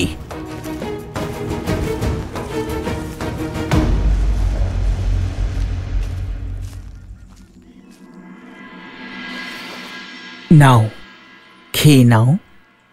এটা আমি কুটির থেকে এনেছি। প্রাসাদের ভোজনের মতো সুস্বাদু হয়তো নয়, এ আমি ভালোবেসে বানিয়েছি।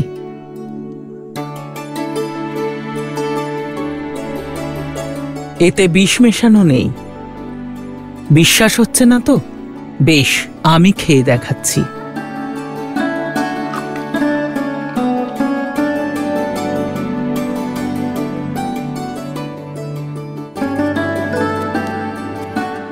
নাও, খেয়ে নাও। আমার জন্য কষ্ট করেছেন বলে ধন্যবাদ।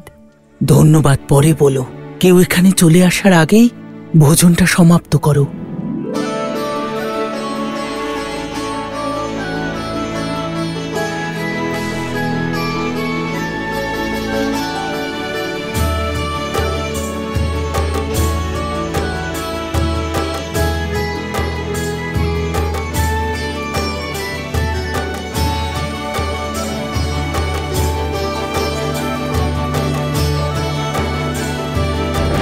লঙ্কাপতি রাবণ প্রবেশ করছেন।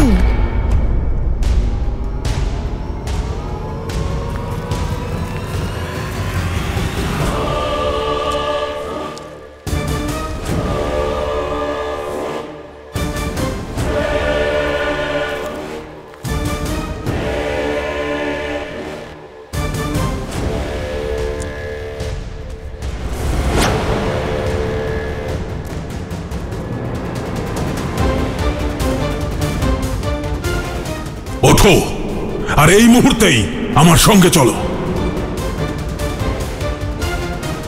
ত্রিজটা, ওঠাও ওকে।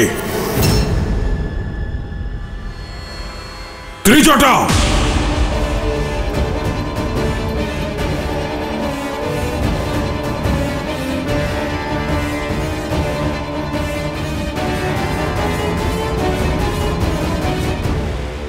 চলো। আমার ধৈর্যের পরীক্ষা নিও না সীতা। আমার বিরুদ্ধে গেলে সংকটে পড়ে যাবে তুমি।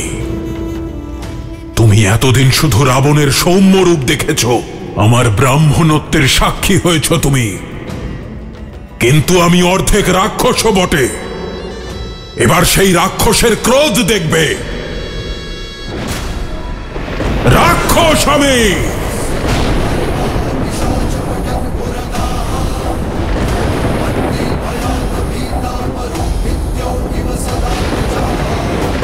আমি যাওয়ার জন্য প্রস্তুত।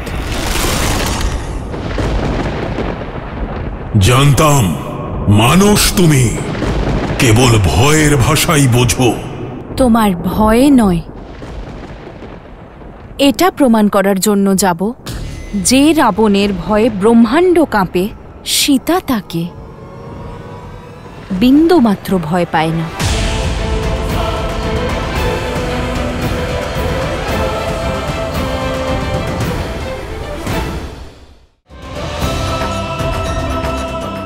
যেভাবে প্রভু শ্রী রাম প্রতিশ্রুতি পালন করেছেন, এই সুগ্রীব আর তার বানর সেনা নিজেদের প্রতিশ্রুতি পালন করবে। মাতা সীতাকে খুঁজে প্রভু শ্রী রামের কাছে পৌঁছে দেবে।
আমার দাদা শ্রীরামের অনুপস্থিতিতে আমি ওনার প্রতি আমার ভক্তিকে সাক্ষী রেখে মহারাজ সুগ্রীবের রাজ্যাভিষেক করছি।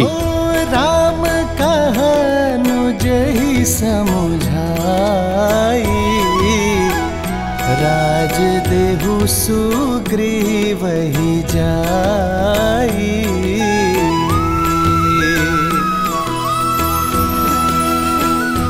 বানর রাজ সুগ্রীবের জয়, বানর রাজ সুগ্রীবের জয়, বানর রাজ সুগ্রীবের জয়।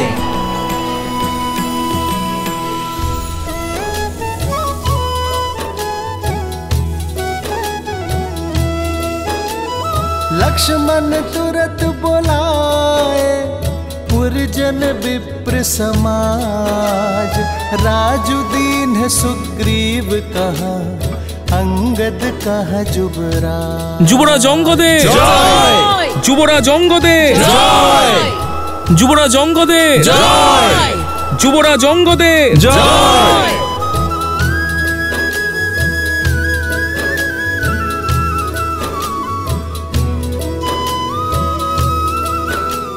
ধন্যবাদ, ধন্যবাদ।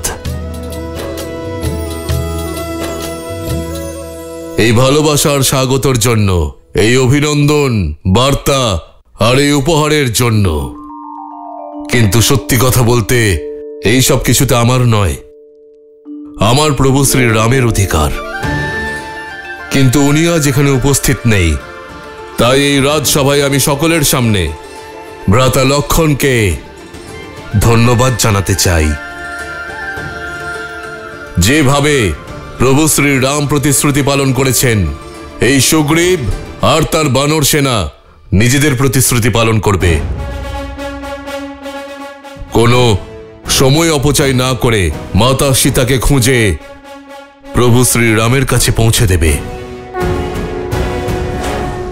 জয় শ্রীরাম, জয় শ্রীরাম, জয় শ্রীরাম। আপনাকে অসংখ্য ধন্যবাদ বানররাজ। আপনার কাছে এটাই আশা করেছিলাম।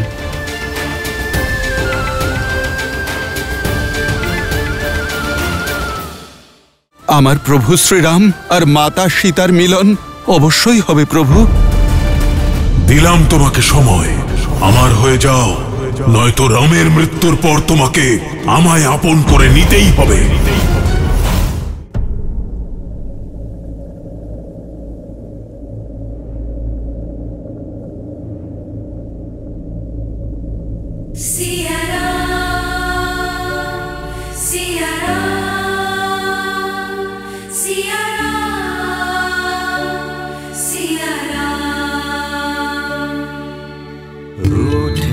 से लगते सांसों के धागे, भीगे ये नैना सोए न जागे, तन से प्राण विलग हों जैसे सिया से राम अलग हों कैसे।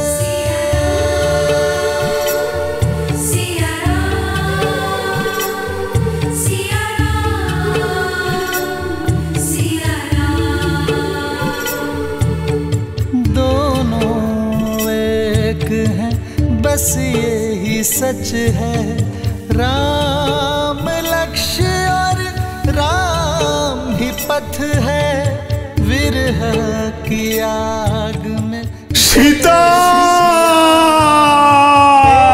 एक है तन और एक है प्राण, राह तके हैं विकल ये नैना, आए जो रघुवर तब मिले चैना, राह मिलन की राम भी ढूंढे, सिया बिना कोई राग न गूंजे। सिया राम, सिया राम, सिया राम, सिया श्रीराम, श्रीराम। सीता, सीता।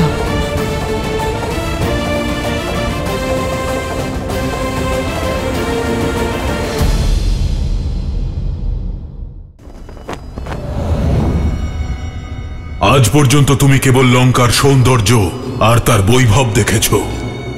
আজ সেই লঙ্কার শক্তি দেখবে, সেই কারণ জানবে যা লঙ্কাকে সর্বশ্রেষ্ঠ বানিয়েছে।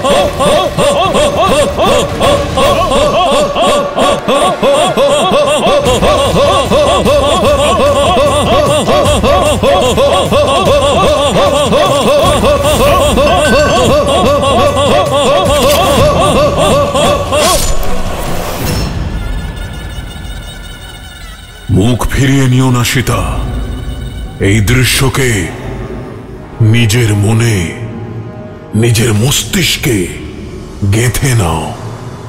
এই যে রক্ত দেখছো, এটাই প্রতিটি সিংহাসনের ভিত্তি। তা সে অযোধ্যাই হোক অথবা লঙ্কা। এই রাক্ষসদের দেখতে পাচ্ছ, এরা সবাই মাংস খায়, মানুষের মাংস। এদের খুব পছন্দের।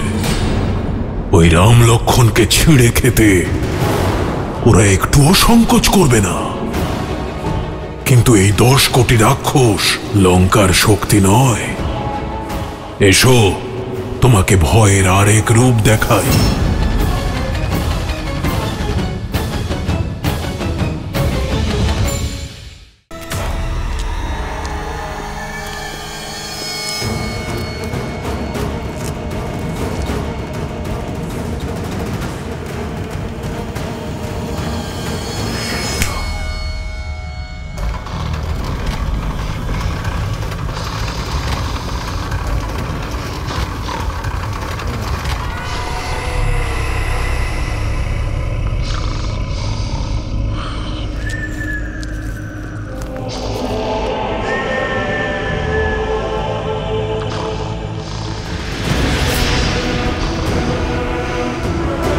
এই পা যেখানে ভূমি স্পর্শ করে সেখানকার মানচিত্রই বদলে যায়।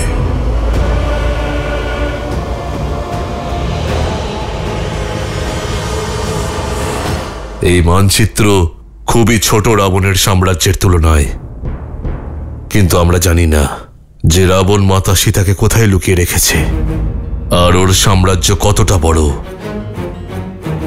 সেই জন্য আমাদের এই সংসারের প্রতিটি কোণায় মাতা সীতাকে খুঁজতে হবে।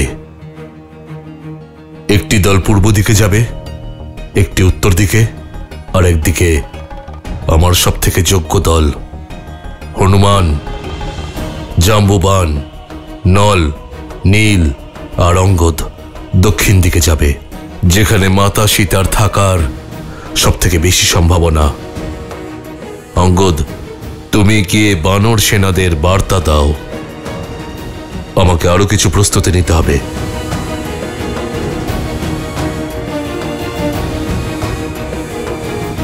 সুগ্রীব, হনুমান, একটু দাঁড়ান।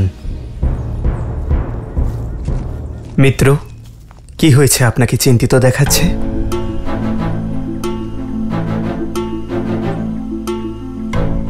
যা বলতে চলেছি তার জন্য আমি আগে থেকে আপনার কাছে ক্ষমা চাইছি, কিন্তু আমার মনে হয় যে মাতা সীতার সন্ধানে আমরা বানররাই যাই, আর আপনি ভ্রাতা লক্ষণের সঙ্গে এখানেই গিরিরাজ পর্বতে থাকুন। কি? কিভাবে সম্ভব বানররাজ? বৌঠানকে খুঁজতে আমরা দুজনে কেউই যাব না। বোঝার চেষ্টা করো ভ্রাতা লক্ষণ।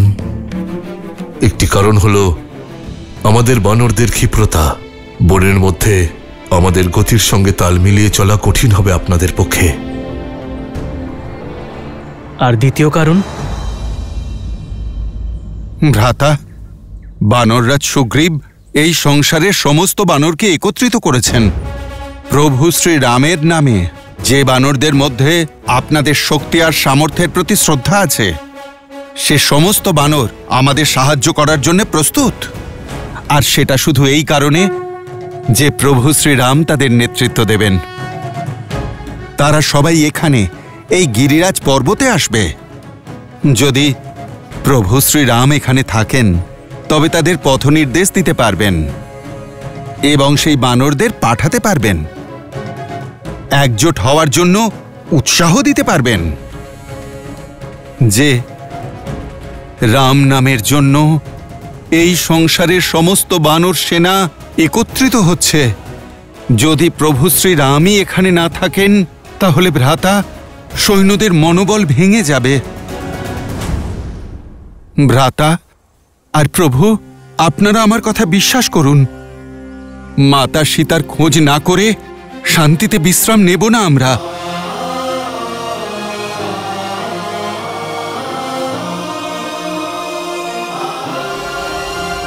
সুগ্রীব, হনুমান, আমার আপনাদের যোগ্যতা এবং উদ্দেশ্যের ওপর কোনো সন্দেহ নেই।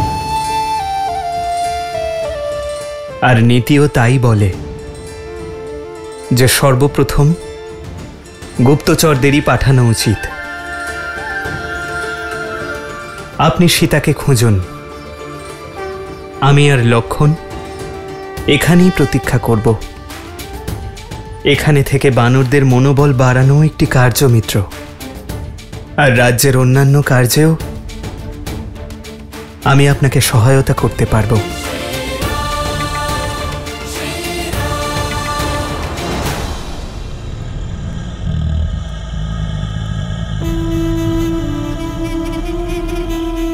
তোমার মুখে আমি ভয় দেখতে পাচ্ছি। তোমার ওই বনবাসীদের নিয়ে ভয় পাচ্ছ? খুব ভালো, পাওয়াই উচিত।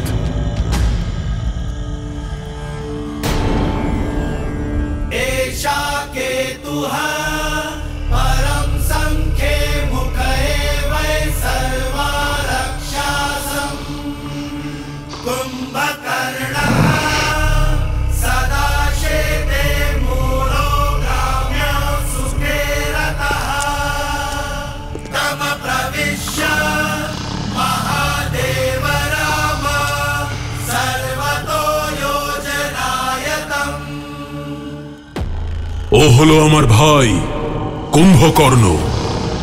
ব্রহ্মার বরদান লাভ করেছে ও। 6 মাস ধরে নিদ্রিত থাকে, আর বাকি 6 মাস শুধু বিনাশ করে। লঙ্কা আর লঙ্কেশের অভেদ্য ঢাল ও। জাগ্রত 6 মাসে আমার ভাই অজেয় আর অমর। এটা যেন আবার বলো না যে তোমার ওই বনবাসী ব্রহ্মার বরদানকেও খণ্ডন করতে পারে। কুম্ভকর্ণের মতো না জানি কত যোদ্ধা এই লঙ্কায় আছে। মেঘনাদের মতো বীর পুত্র আছে, যে দেবরাজ ইন্দ্রকে পরাস্ত করেছে, যার কাছে সকল অমূল্য দিব্যাস্ত্র আছে, পশুপতাস্ত্র, সম্মোহন অস্ত্র আর ব্রহ্মাস্ত্র। কি মনে হয় তোমার ওই বনবাসী পারবে এদের হারাতে? কি হলো, মৌন কেন? তোমার আশার সকল প্রদীপ নিভে গেল? তোমার এই স্বপ্ন ভেঙে যাবে যখন আমার শ্রীরাম আসবেন। তুমি কি ভেবেছিলে আমাকে এখানে নিয়ে এলেই ভয় পেয়ে যাব আমি? তোমার এই ছলনা আমার শক্তি বাড়িয়ে দিল। আমার বিশ্বাস আরো দৃঢ় হয়ে গেল যে তুমি আমাকে হরণ নিজের বিনাশের জন্যই করেছ, আর শ্রীরামের এই বনবাস তোমার পাপের বিনাশ ঘটানোর উদ্দেশ্যেই হয়েছে।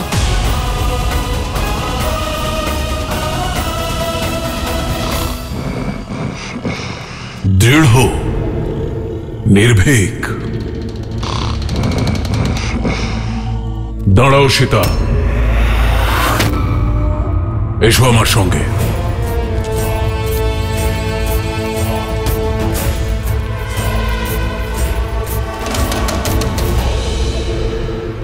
তোমার দৃঢ় বিশ্বাস যে রাম আসবেই? বেশ, ঠিক আছে, দিলাম তোমাকে সময় 1 বৎসর। এই সূর্য ঘড়ি দেখতে পাচ্ছ?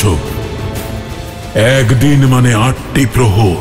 3 সহস্র প্রহর দিলাম তোমায়।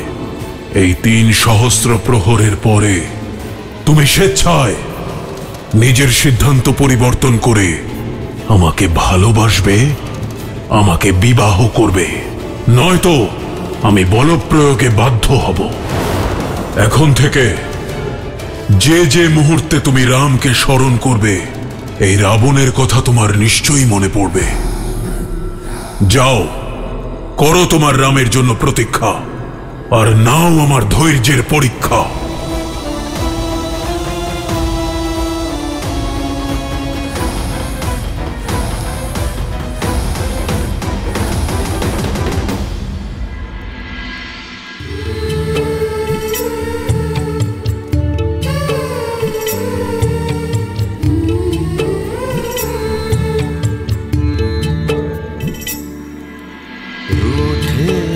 लगते सांसों के धागे भीगे ये नैना सोए न जागे।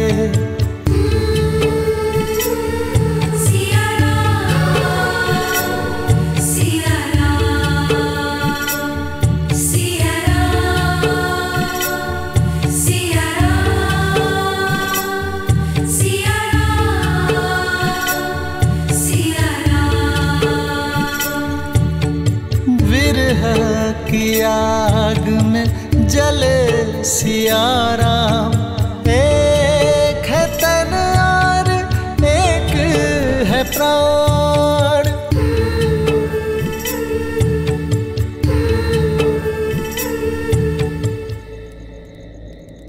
তুমি যে পতিব্রতা সে বিষয় সম্পূর্ণ অটুট বিশ্বাস আমার সীতা। আর আমি জানি আমার প্রতি তোমার বিশ্বাসও অটুট।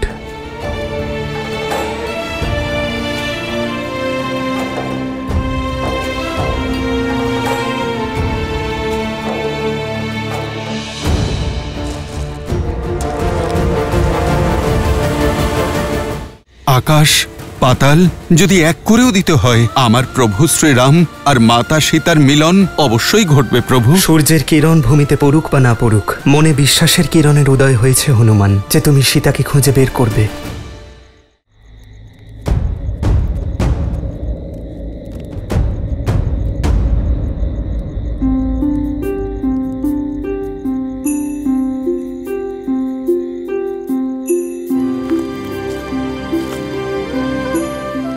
হনুমান,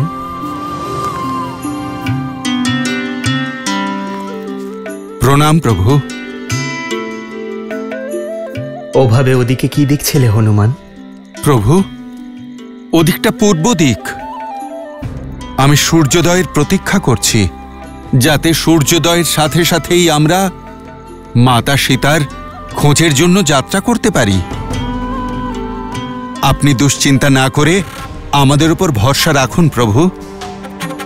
প্রভু হনুমানের কাছে মাতা অঞ্জনা আর মাতা সীতার মধ্যে কোনো প্রভেদ নেই। আমি আপনাকে প্রতিশ্রুতি দিচ্ছি, যদি আমাকে আকাশ পাতাল এক করেও দিতে হয়, আমার প্রভু শ্রীরাম আর মাতা সীতার মিলন অবশ্যই ঘটবে প্রভু।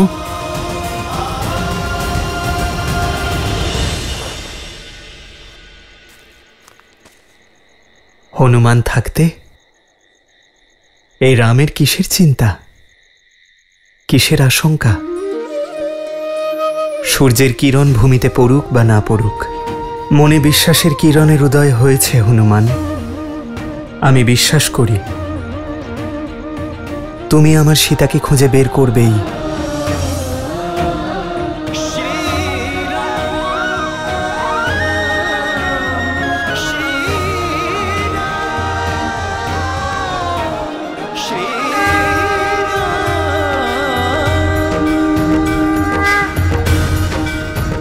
ধন্য ধন্য শ্রীরামের প্রতি হনুমানের সমর্পণ, আর হনুমানের প্রতি শ্রীরামের ভরসা। দেবী, শ্রীরাম আর ভক্ত শিরোমণি হনুমানের সম্পর্ক কেবল ভক্ত আর ভগবানের সম্পর্ক নয়, বরং মিত্রতার পরাকাষ্ঠাও। রাম আর হনুমানের এই জুটি দুই জাতি আর দুই প্রাণীর নিঃস্বার্থ প্রেমের মিত্রতার এক কাহিনী। তাদের একে অপরের প্রতি নিষ্ঠা, বিশ্বাস আর সমর্পণ চিরকাল সকলে মনে রাখবেন। হনুমানের এই বিশ্বাস আমার মনেও আশার আলো জাগিয়েছে। এবার নিশ্চয়ই শীঘ্রই দেবী সীতার সন্ধান হবে, আর রাবণের কাছ থেকে ওনাকে মুক্ত করার যাত্রার সূচনা হবে। যে যাত্রা এত সরল দেবী, তা না প্রেমের যাত্রা আর না তা প্রভু শ্রীরামের যাত্রা। শ্রীরামের এই যাত্রা অত্যন্ত কঠিন, শ্রীরামের এই কাহিনীর একটি উদ্দেশ্য, যে মানুষ যদি কোনো অভিলাষ রাখেন, তা পাওয়ার পথ অত্যন্ত পরিশ্রম আর সমর্পণের দ্বারাই সম্ভব হয়। তাই তো উনি আমাদের আদর্শ। আর শীঘ্রই এই সংসারও জানতে পারবে যে কেন রামচন্দ্র মর্যাদা পুরুষোত্তম শ্রীরাম। আমি বুঝলাম না। দেবী, কাহিনীর সবকিছু যদি সময়ের পূর্বে বলে দেওয়া হয়, তাহলে কাহিনীর আনন্দ অসম্পূর্ণ থেকে যায়। একটু ধৈর্য ধরুন, তাহলে শীঘ্রই আপনি জানতে পারবেন যে আমার কথার তাৎপর্য কি, আর এই কাহিনীর মধ্যে কষ্টের কারণ কি। সঙ্গীরা, আমরা এখানে একত্রিত হয়েছি সেই সাহসকে সমর্থন করতে, যা বানর সমাজে এক নতুন দিগন্ত খুলেছে। বানরদের এক নতুন যুগ শুরু হতে চলেছে। আর এবার প্রতিশ্রুতি পালনের দায়িত্ব আমাদের বানর সমাজের। আমরা সম্পূর্ণ সৃষ্টির প্রতিটি কোণায় মাতা সীতার চিহ্ন খুঁজব, ওনাকে রাবণের প্রকোপ থেকে মুক্ত করব।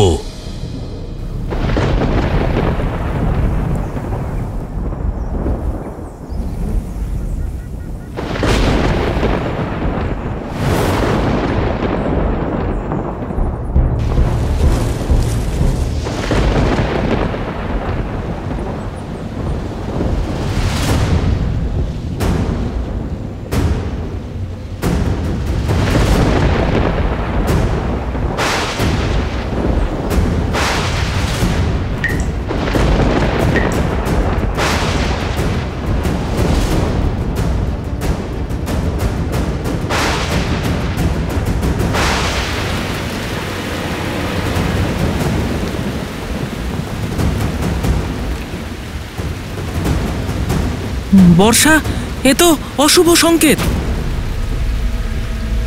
হ্যাঁ, অশুভ সংকেত। এবার আমরা সবাই এগোবো কি করে মহারাজ সুগ্রীব?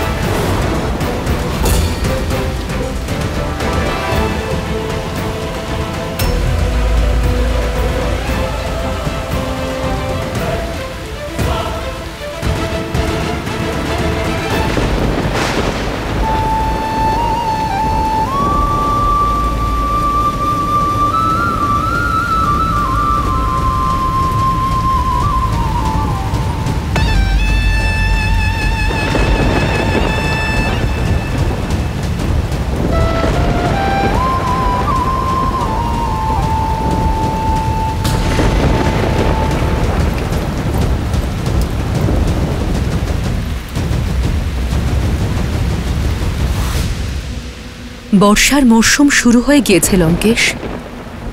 লঙ্কার অতিথির একটি উপযুক্ত আশ্রয়ের প্রয়োজন। এই অতিথি অত্যন্ত জেদি, মানবে না। বর্ষার ফোঁটা পড়তে দাও। বর্ষার ফোঁটা ওর হৃদয়ের উপর পড়ে সেখান থেকে রামের নাম ধুইয়ে তাকে স্বচ্ছ করে দেবে। তারপরেই আমি তার উপর রাবণের নাম লিখব। লঙ্কেশ, আজ কোনো উপদেশ দিও না মন্দোদরী। আমাকে নিজের ভবিষ্যতের স্বপ্নে ডুবে থাকতে দাও।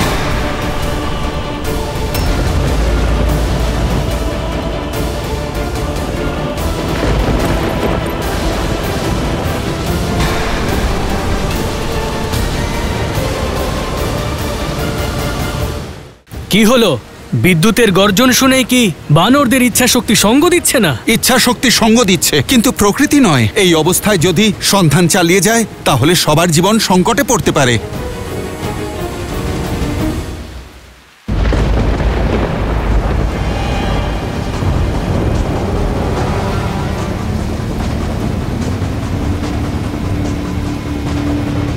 কি হলো?